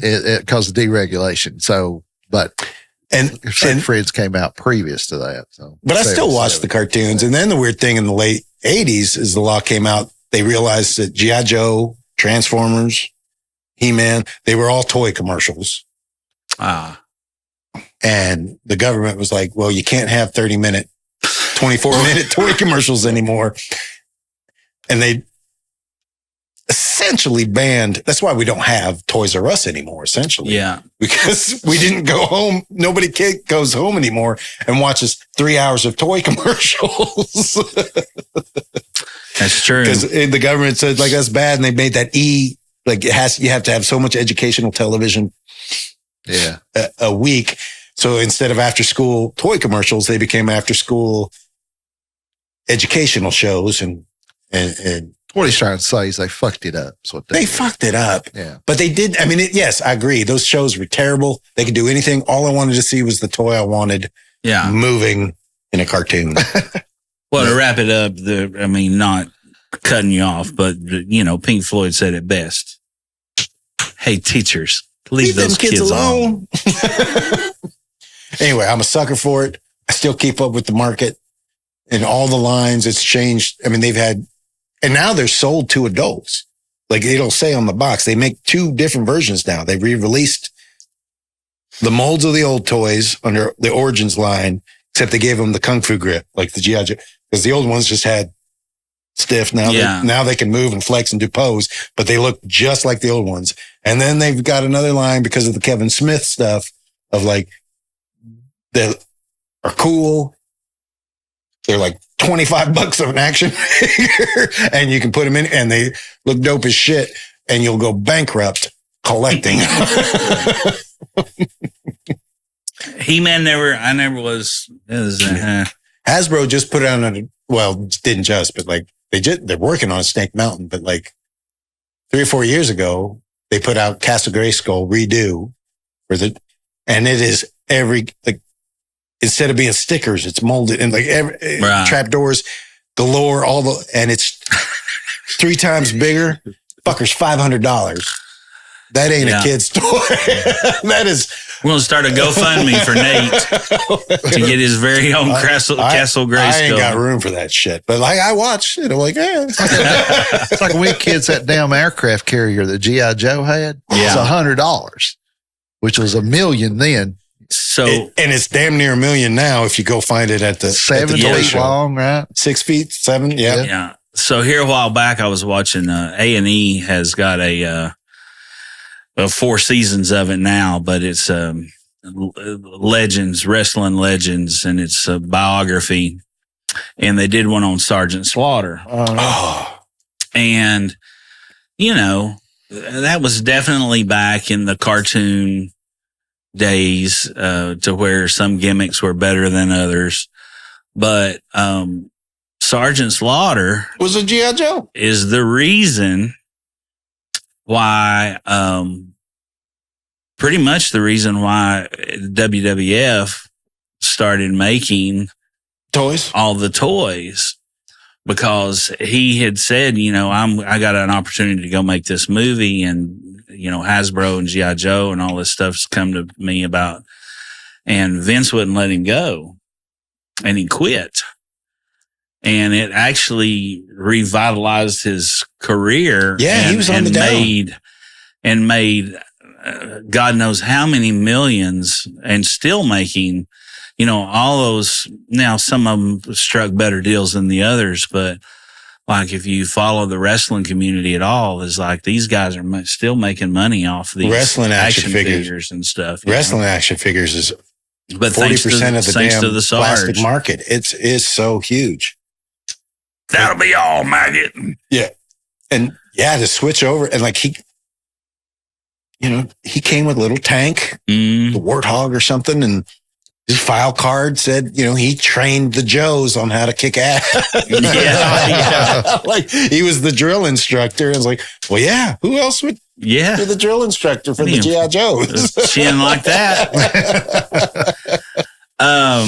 Best vacation. Oh man. Best vacation. Just whatever pops in your head. Oh. Don't have to be. We don't know. Oh, I know. Make something up. He says a He-Man toy convention. No, we're going to have to do an episode just on He-Man. We're cutting it off. They've got PowerCon in Atlanta every year, which started as a Masters University convention, and I have not been. It's branched off to other forms of plastic. I'm going for the button. Favorite vacation? Oh man, it's the favorite thing that. Well, best vacation. Yeah, I just had a pretty good one at the beach, Florida, a couple weeks back. But as far as sticking out, I spent a couple weeks in England just on a whim in 2005, 6, 7 or something. And it was probably the most traveled vacation. I've not traveled much anymore since then. I wish I could do a little more. Yeah. But where? Well, it's hard to, they're all blending together. I'm as nostalgia bound as I am, but I will say that like Disney World vacations is as cheesy as it is, man, they're fucking awesome. They're pretty magical. I'd have to go along with that. The last family vacation, like we did it with my brother, I think when he was about to move out of the house, we all went to Disney World. And then when I was about to move out, I was 16. And he didn't, it was just me, my mom, my dad. We took a Disney World vacation, and I got to hand it to my dad. Like as much as I think he was typhus in some ways, when we were on vacation, we were on vacation. Right. And we did, the Living Seas in Epcot, it's a big aquarium. Yeah. They got a seafood restaurant on the back half. On the back half. Catch of the day. Yeah. I was like, you just want to point because it's the back half of the aquarium. You're like, what would you like today? Whatever that scuba diver is going. and that was some good times. Yeah. As far as family vacations, but man, when's the last time? And now you get old enough, you're like, when's the last time I took a goddamn vacation? Yeah, right. Well, what about your favorite or best fair food? Fair food? Fair starts next week. Yeah. Man. I can't even remember when it is. And it's not going to be like fried Oreos or Snicker bars or butter. Right. But and sometimes shit that I've had other places just tastes better in that from a fair vendor, but it probably, I think it was the Tennessee Valley Fair was fried pork tenderloin. Yeah. Just kind of simple, but sandwich. Man, yeah, those are good. Just taste better. And I love a corn dog, man. Oh, That's the only reason I go. Yeah. Corn dogs and watch those little ducks go down the slide. That's the only reason I go. Those ducks have been doing it for so long. Whoever trailers up that fucking truck, that Hey, duck, I'm telling you right now, that son of a Barn. bitch is my hero. I almost got licked in the face by a giraffe last year trying to get to the ducks. that is one, like, That's I don't funny. care about the rides because I think my dad, but even when we went to World's Fair was, we went in 1982, probably we had season passes. Right. Yeah. And literally every family member in the country would come stay with us. We'd go to the World's Fair. Sure. Never rode a ride. Yeah, I didn't either. Dad wouldn't let us. He thought it was a waste of money. We're here to, I've been to every pavilion 20 times. I've seen the dancing robot parade. And of course I saw Johnny Cash. I saw Jim Carter. I saw Red Skelton. I saw Big Bird and the Mandrells and blah, blah, blah. But, and the same was with the Tennessee Valley Fair. I don't think I've ever ridden a ride at it. Yeah. But I really like going towards the twee hours to the animal competition pens and just seeing the rabbits and the goats. Yeah. And the tractors for some reason. Threshers and tractors. Yeah. When the rebuilds, I don't know why Talk about the old tractors. Yeah. Yeah. I got a problem with those over here. They're on that damn hill. I'm not walking up that hill. That ain't happening. But if it's like a concert that night that I don't care about's going on and everybody's funneled there and you go and you could just walk leisurely through all the, I don't know, seeing every breed of rabbit and an old John Deere. There's your new title for your new Mount Ombre album.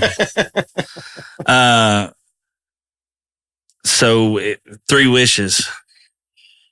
Given the parameters, though. Yeah, we can't. Well, you go ahead. The parameters are True love, it has death, to be more for wishes. Yeah, you can't do any altruistic shit or stuff that this is for you. You can't help the world. Well, we're just going to say that this genie doesn't do that. Okay, Can't wish for more It has wishes. to be for you. What are your 3 wishes?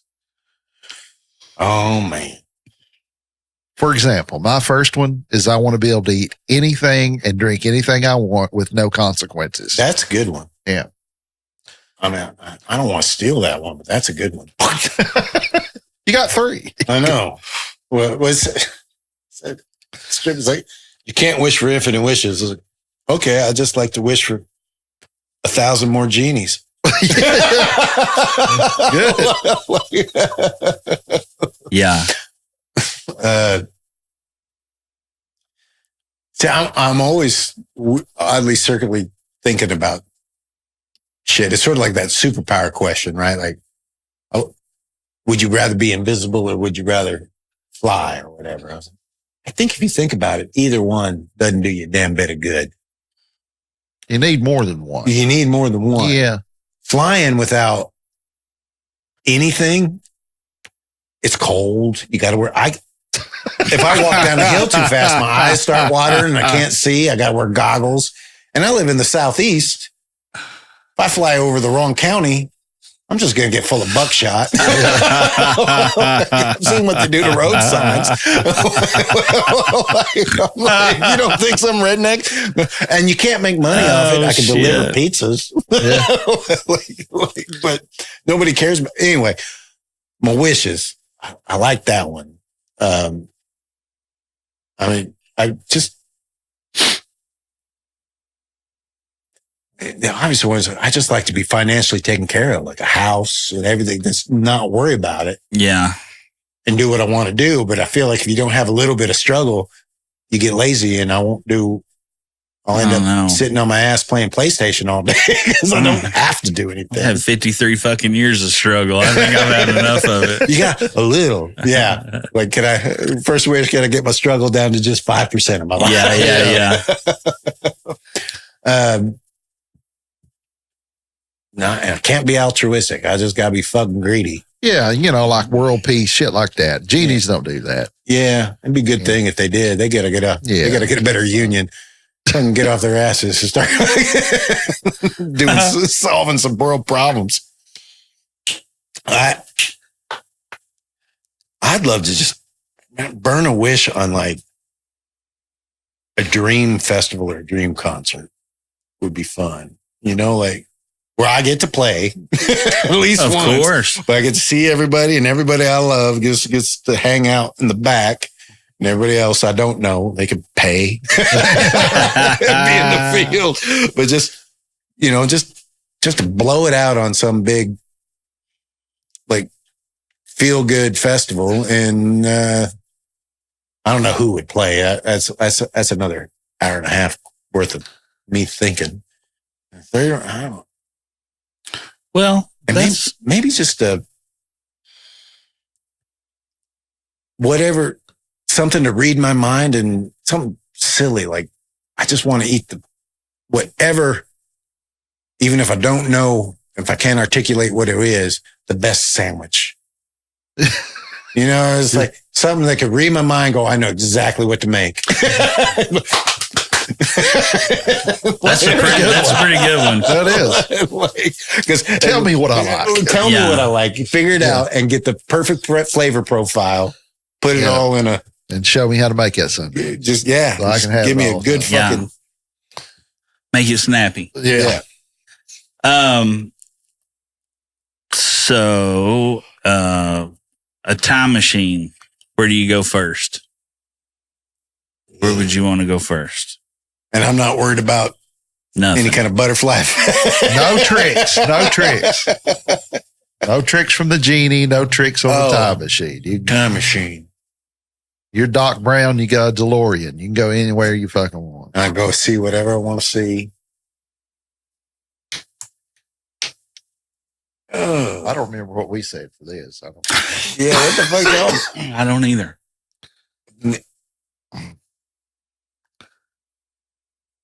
I'm a weird believer that even as weird and dichotomous and throat, That's a big word for the Pulling- show. you know, like as Sorry, I wasn't listening. as split as we are, as you know, we talk politically or whatever we are today. I really do feel like it ain't ever been better, and it's pretty definitive. Like as far as like, you don't have 8 kids because 5 of them are going to die. You know? True. Like, So some things are a lot better. and you That's know, true. just, you know, you're a peasant or where you're more, you know, like, but so you got to think, it's like, what would you just like to see happen? Is all I can think of. And I'm like,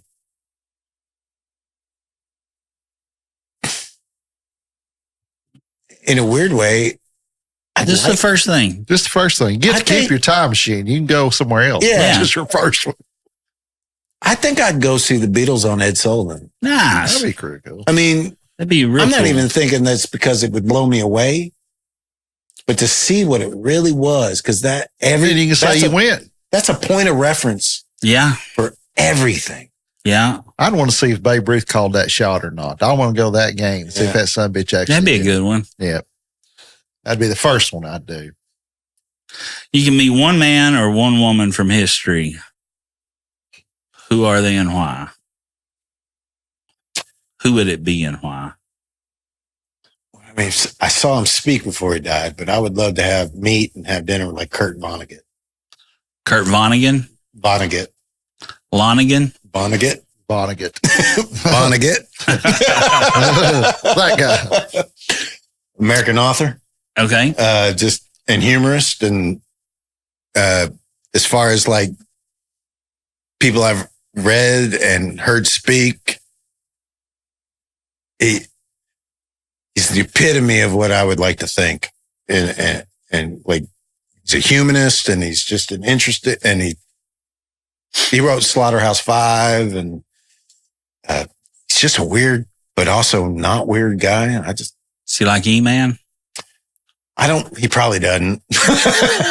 Like shit now. He's dead. Hell. What was it Lily said? She said Teddy Roosevelt. Teddy Roosevelt, yeah. Either him or was, I get him, Joe Morello would be kind of, he was the drummer for Dave Brubeck, Okay. Oh, well. Yeah. and just meet him and take one lesson. Yeah.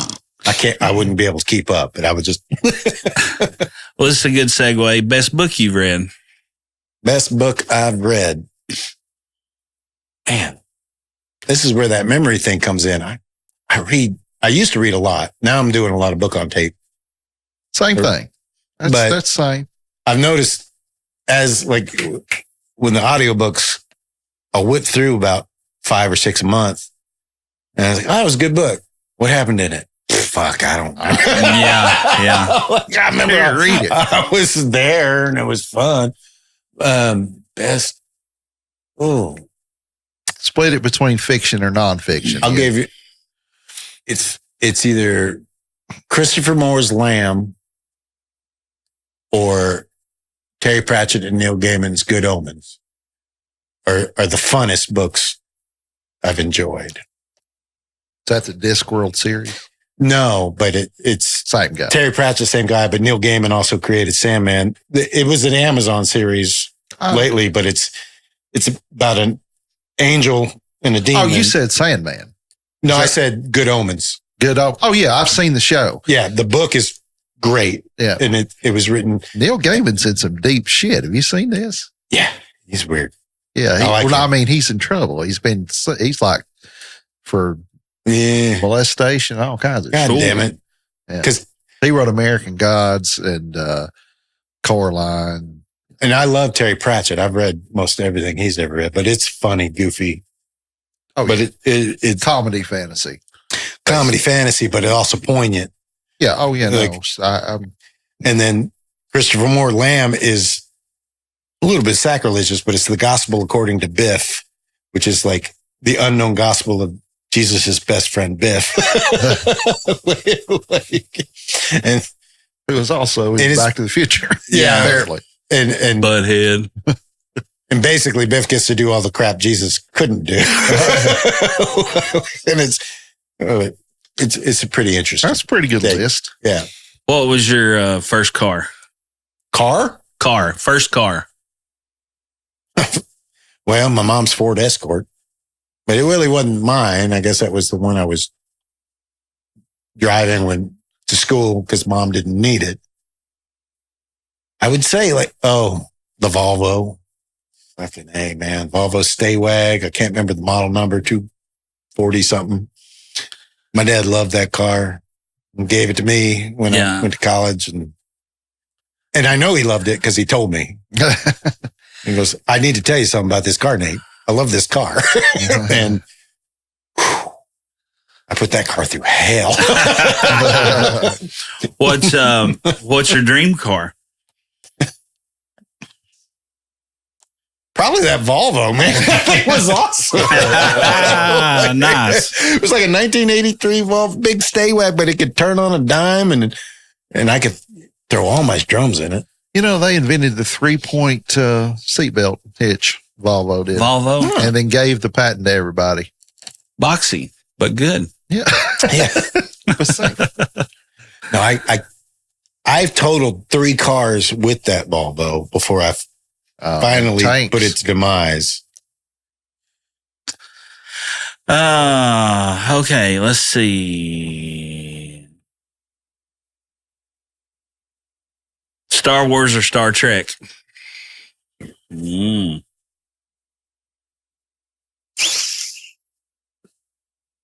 do like them both. And they both have their low points. Well. But I mean, if I got to think, I've never bought a Star Trek action figure. I bought lots of Star Wars action figures. I still will from time to time. But yeah, probably lean that way. But I do like the Star Trek. Yeah. Professional wrestler. Oh, man. What's the first one pops in your mind? It's either Roddy or Andre. Nice.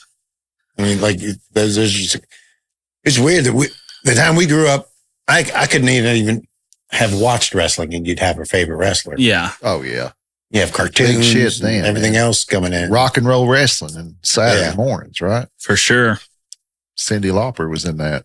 What Captain Lou Albano? Yeah, that's what kicked off the whole very first WrestleMania. Yeah. Was the rock and roll connection, not to be mixed up with the rock and sock connection. Or the Rock and Roll Express. That matter. True. Or the Midnight Rockers. That's right. Favorite actor?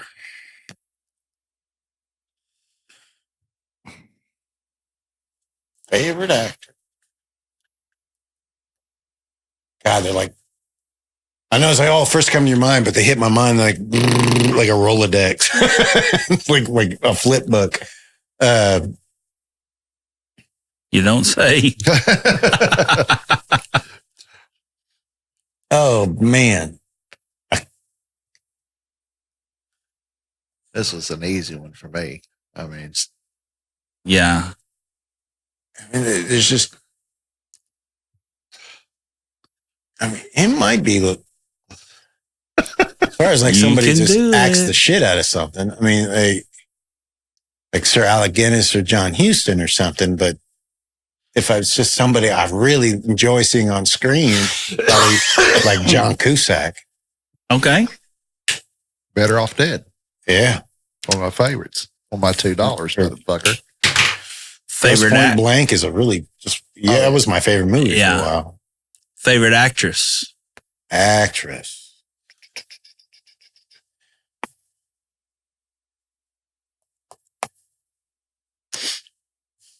Yeah, first off top of your head, just rattle it off. Let's go. Bang, bang. Yeah.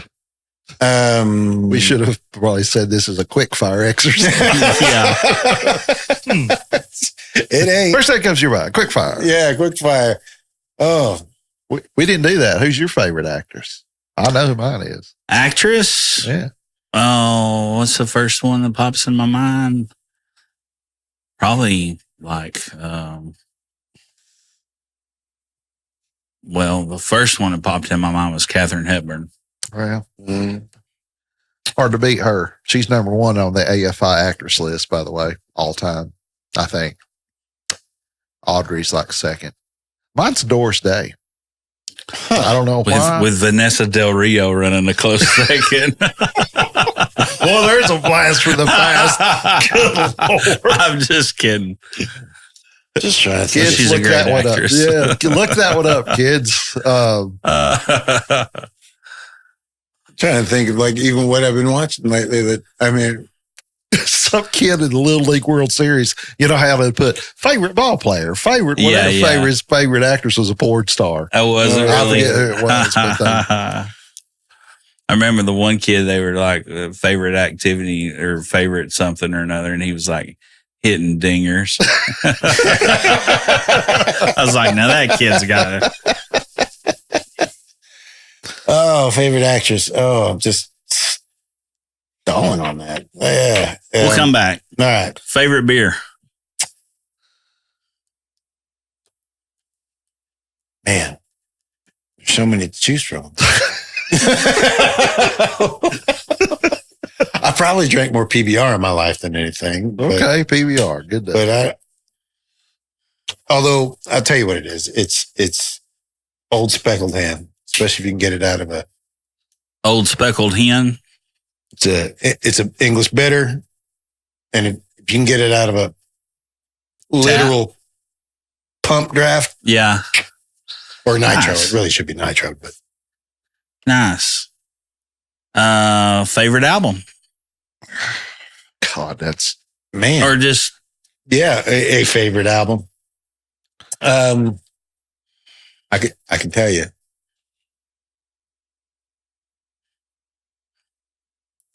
One's going to be we just need one. no, you're going to get two. You're going to get two. Okay.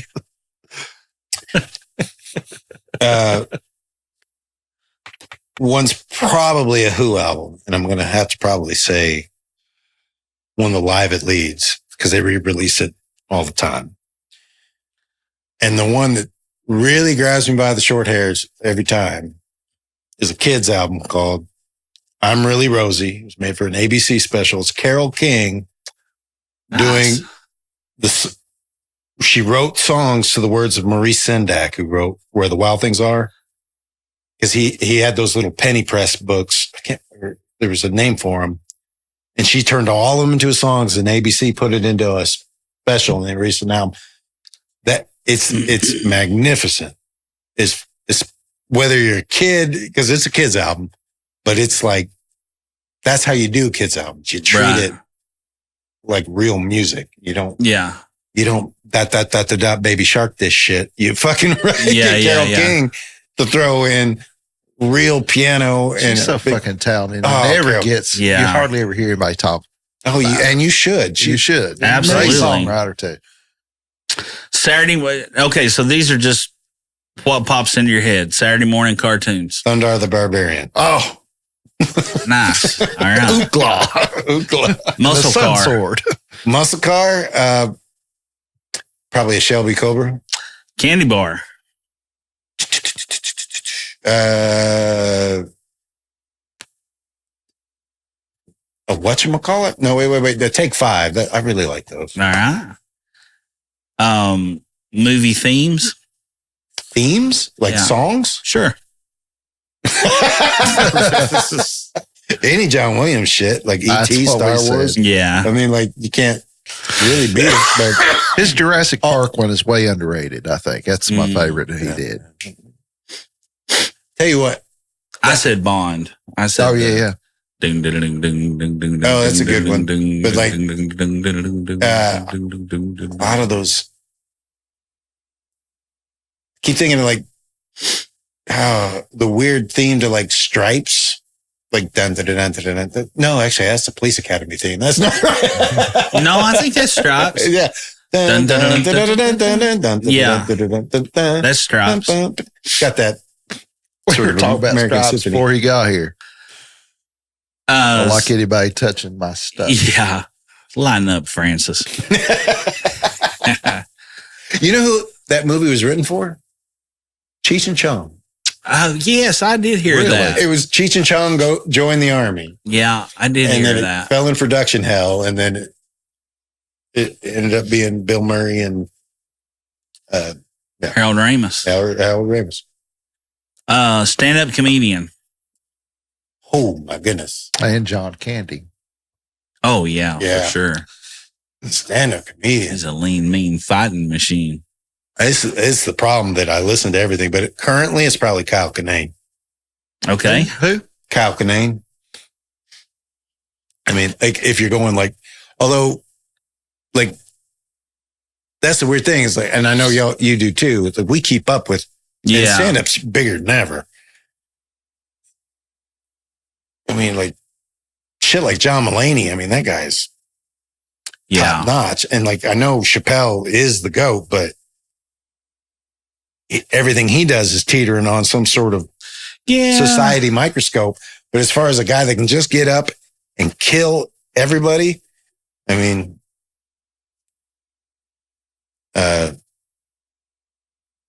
I think John Mulaney, like that last special, even though it was all his drug confessionals, but like, I mean, and I like all the big names right now because there's so many.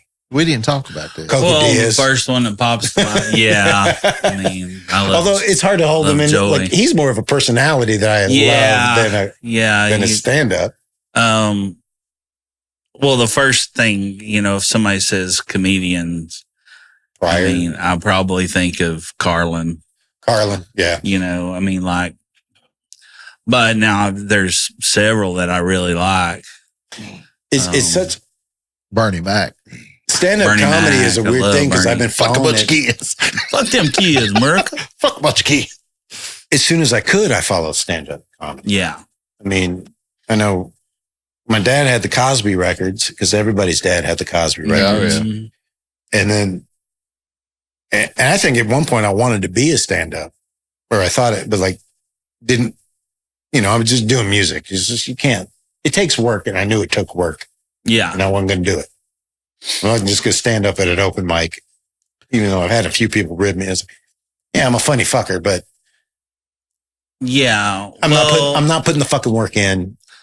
Let the people who do. I think you hold it to a certain level as well. Remember when like the only time you could see stand up was I A&E? can be funny too, but I don't know. When we got cable, A&E at the Improv was the only fucking stand up you could watch. Mm-hmm. On Def Comedy Jam. And then it became Def Comedy Jam. And well, and all those, the Rodney stuff, from live from Dangerfields, God, he was so on HBO, if you were lucky enough to have that. The Carlin, early Robin Williams. Red Fox, man. Yeah. It's I'll tell you who. Somebody had passed away before I forget it. That was a really, he had such a unique style, was Bob Newhart. Oh, yeah. Well, what were you going to say? Well, I was just saying, last night I was watching, sitting out smoking and watching on YouTube some Tom Segura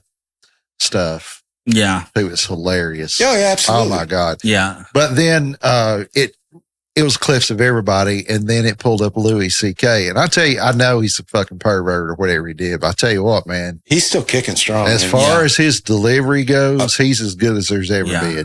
He really is. I'm going to change it. Jonathan Winters. Oh yeah. Well, I mean, that's a name. I mean, in that circle, folks, because I keep up with it too. And you're talking about Chappelle's. I think Chappelle's probably top 3. I think Richard Pryor's the GOAT, probably. But they're the only people on earth can just say whatever the fuck they want right now. And Chappelle may be like one of 2 people on the planet that can say whatever fuck he wants, and it don't make a damn what he says. Talking shit's My hard. only criticism against Chappelle is like, I think he knows it and he can do that and he can make a whole show out of it. And it's fine. I'll watch it. I still find it entertaining, but I feel like we're leaning away from the humor as the point of him just pushing that button. Yeah. Yeah. And whereas, well, he's got a big chip on his shoulder about all That's that a good shit. way to put it, though. I mean, that's a good, you're right. It's like a good way to look at it. If he applies it to anything else, he'll kill me because he's got the thinking for it. Yeah. But as far as like, if you go back, like Jonathan Winters, you're talking Milton Berle, Bob Hope, like that's all great. But like Jonathan Winters, I think I said Rickles. It's the most creative Rickles. Of that era. Yeah. Yeah. Rickles. Well, and Winters, what I was saying is he's held in such high regard. I mean, like he was like Robin Williams' mentor. I mean, hell, they were on Mork and Mindy together. He played. Well, Mork pulled him in because he was his idol. Yeah, well, and good call. But I've seen Winters in some other roasts and stuff, man. Or Rickles too. Oh, that shit at the oh my God. the old Tonight Show clips with Rickles. Oh yeah. I mean, he has Johnny just doubled over. Well, he's 50 years older, and I'm still laughing. Yeah, Yeah. And clean. I had to be. Yeah. On Tonight Show, but I like Bill Burr. I think Bill Burr's fucking hilarious. Yeah. I'll tell you somebody that works pretty clean, and I really like him a lot is Tom Papa. Oh yeah, Tom Papa. Nate Bargatze. Yeah, he works clean, and he is hilarious. Yeah, he's good. Probably one of the best SNLs. In the last that was years. a really good. I went back and watched that after you told me about it. It was during the strike, so they got Nate Bargatze, and boy, it's so good. Yeah, it is good. Hit him with number 27. I want to hear what his top of that is. Video games. Oh fuck. Man. Just first thing. Like favorite? Yeah. All time? Sure, whatever. Like probably like I said Pac-Man because it was just it defined our era. Pac-Man did. Tecmo Bowl was mine. Tecmo Bowl did. But I've seen every era because I've been playing since the goddamn 79. Me too. With the Pong machines. And then the Atari 2600, then the NES, the SNES, the PlayStation, the 64, like. Get one shot. I know. But I keep thinking like for a while there, I was like Wing Commander 2. Oh, well. I tell you, Dave, my close second for me, and I'm basing mine only on how many hours I played it. Yeah. Contra. Up, down, left, right, BA, start. 30 men. And anybody can play Contra. You could be like, hey, yeah, I'll carry you. Just do what I do, and we can get this done. Contra's a great game, and side scroller like that. And then it switches to straight on. It's a kick ass. If you want that Christmas morning, suck the air out of your lungs, fucking that not Super Mario Brothers, even though that's right, that's classic game. Yeah, absolutely. That changed. Super Mario World SNES, like when that jump. Because that jump from Nintendo to Super Nintendo was so mind-boggling. Yeah. And the colors were so vibrant. You had the parallaxing backgrounds. You're playing Super Mario World. That shit blows your mind. And like that to me is like, and that's a game you can just, if you had one right now. Well, that's in the top 10 list of everybody's list. Yeah. Super Black Bass on NES. It was a great fishing game, man. I played that till I about burnt the system. Oh, that's funny. Or if you want to get weird, like, what's that second Elder Scroll? Oblivion. I sunk 500 hours into that. Oh, I played the piss out of Oblivion. But I didn't play much Skyrim. I played the shit out of Skyrim, but not as much as I did Oblivion. Yeah, Oblivion's fun. Christmas movie. And regardless of what he says, Die Hard is a Christmas movie. Die Hard count, but I don't know if it's my... Ugh. I mean, it's got to be... I know this. I got it. So I'm top. You can do it. I know I can do it. Come on, brain. I hate you. You hate me. Hello, music lovers. Campbell's Music Room Guitars was opened and founded by our longtime friend Kyle Campbell back in 2017. If you're a beginner or a seasoned pro, you're always needing something. From strings, picks, or maybe a repair to your trusty instrument. Campbell's Music Room Guitars has a full line of all the stringed instruments. New and pre-owned, accessories, pedals, amplifiers, and here's the best part. It's a local, family-owned business where you will get the very best of sales and service from the owner himself. Campbell's Music Room Guitars has something for everyone. Did we mention that he also gives private lessons? Kyle is one of Knoxville's most multi-talented players and teachers with many years of professional teaching experience. Located at 5103 Kingston Pike, open Tuesday through Saturday, 11 a.m. to 4 p.m. Give Kyle a call at 865-584-0041 or stop by and tell him McGill and Jamie sent you and you wanted to have one more for the good guys. All right, so now that you don't have to pee, Christmas movie. I can't get out of my head right now, just not movies, but those Rankin Bass specials, like Rudolph, but like there was one, and it was how Santa became immortal. It's really out there.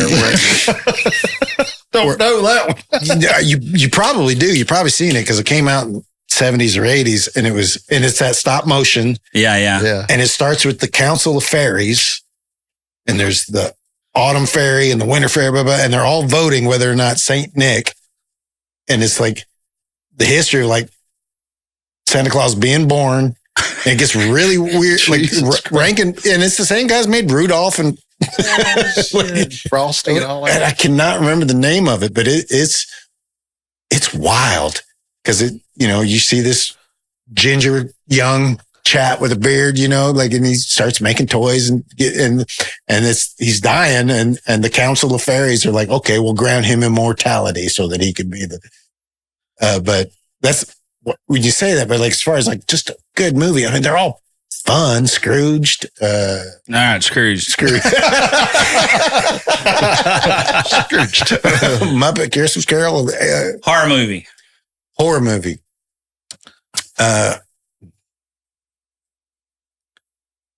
Don't have to be the best. No, it's not the best. It's not even the best out of the series, but I think it's the third. I think it's Exorcism 3. One with that had George C. Scott in it. Yeah. And I think it's just because that one scene with that old lady crawling on the ceiling.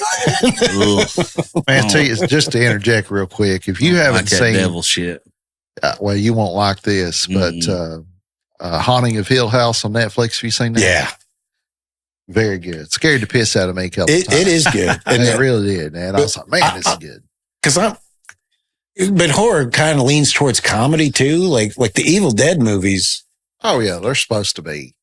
Even though the first one is Black. just a B movie, kind of black movie. Yeah. But like by the time and that Sam Raimi that and Bruce Campbell, I mean, by the time you're up to Army of the Dead, you're having a ball. And it doesn't even feel like a horror movie anymore that you're going in for. But I'm not into slasher flicks. And I mean, they're fun in a group. I'm not either, but Halloween's the first one's my top one. Mainly because of the soundtrack. Yeah. He wrote that. Carpenter wrote all the music and played it. Yeah. Well, It's crazy. I was listening to something on the making of Terminator today and how much it is just a slasher movie. The original It Terminator. really is, Right. yeah. But it's done in such a way that it elevates it to something. And plus we've got Terminator 2 and if you like any of the other Terminator movies to build on, but like it is just, he's Michael Myers. He's unstoppable, unkillable, and he's just coming for you. It's just, you put a little sci-fi twist on it and you put a little exposition and That substance James to it. Cameron guy's pretty sharp. Yeah, it's pretty sharp. Mob movie. Mob movie. If I had, I mean, Goodfellas is probably the standard for what we stereotypically think, but the one I've been enjoying more on rewatch is The Gentleman. Oh, Yeah, that's good. That Guy Ritchie, Matt McConaughey. I like that Road to Perdition too. Yeah, That was a good one. that's a good one. Different, you know. Great story line in it with you really get invested with the Paul Newman. character. Yeah. Movie villain. Movie villain. I mean, I can't remember who I said. Oh, I do. I do remember. This is the first thing that popped in my head.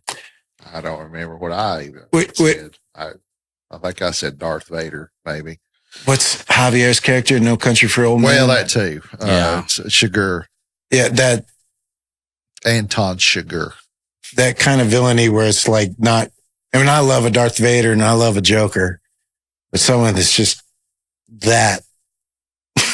Like it almost feels like you're not evil. You're just sociopathic. A man of ill repute. Yeah. Well, there's a poll done or whatever, and a bunch of psychologists, whatever, looked at it and said that character represents the best picture of a true sociopath that's ever been on film. So, But as far as like black hat villain, anything James Van Cleef ever did for them, Yeah.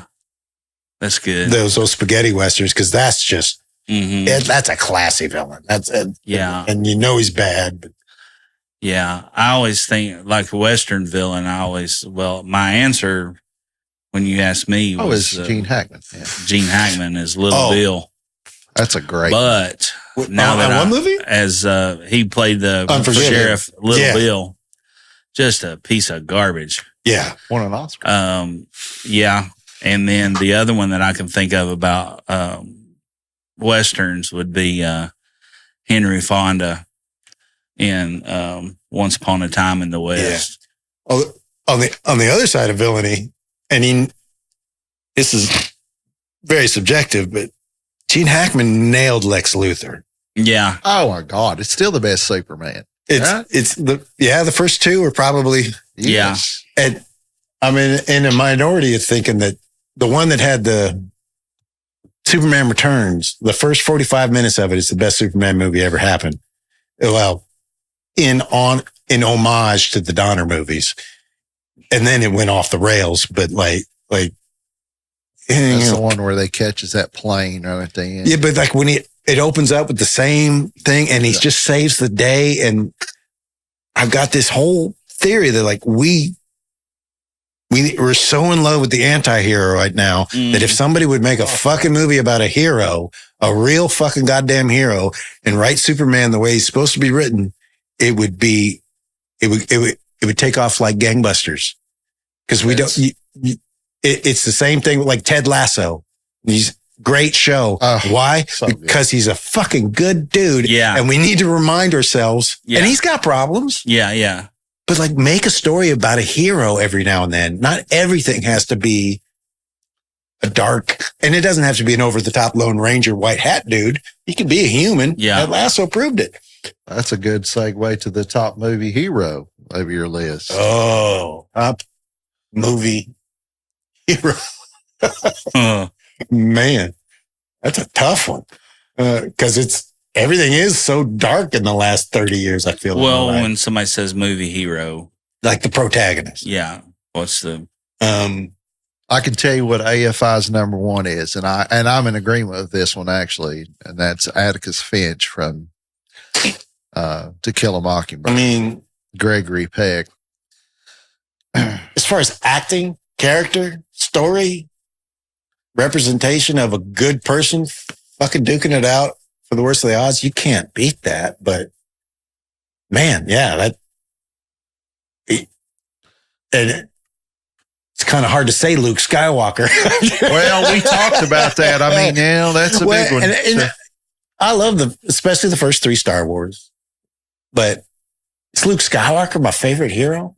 No, he's a whiny bitch in the first one. He's a little, like, excuse the misogyny on that statement, but like, he is just juvenile, and everything out of his mouth is just like, just stop talking.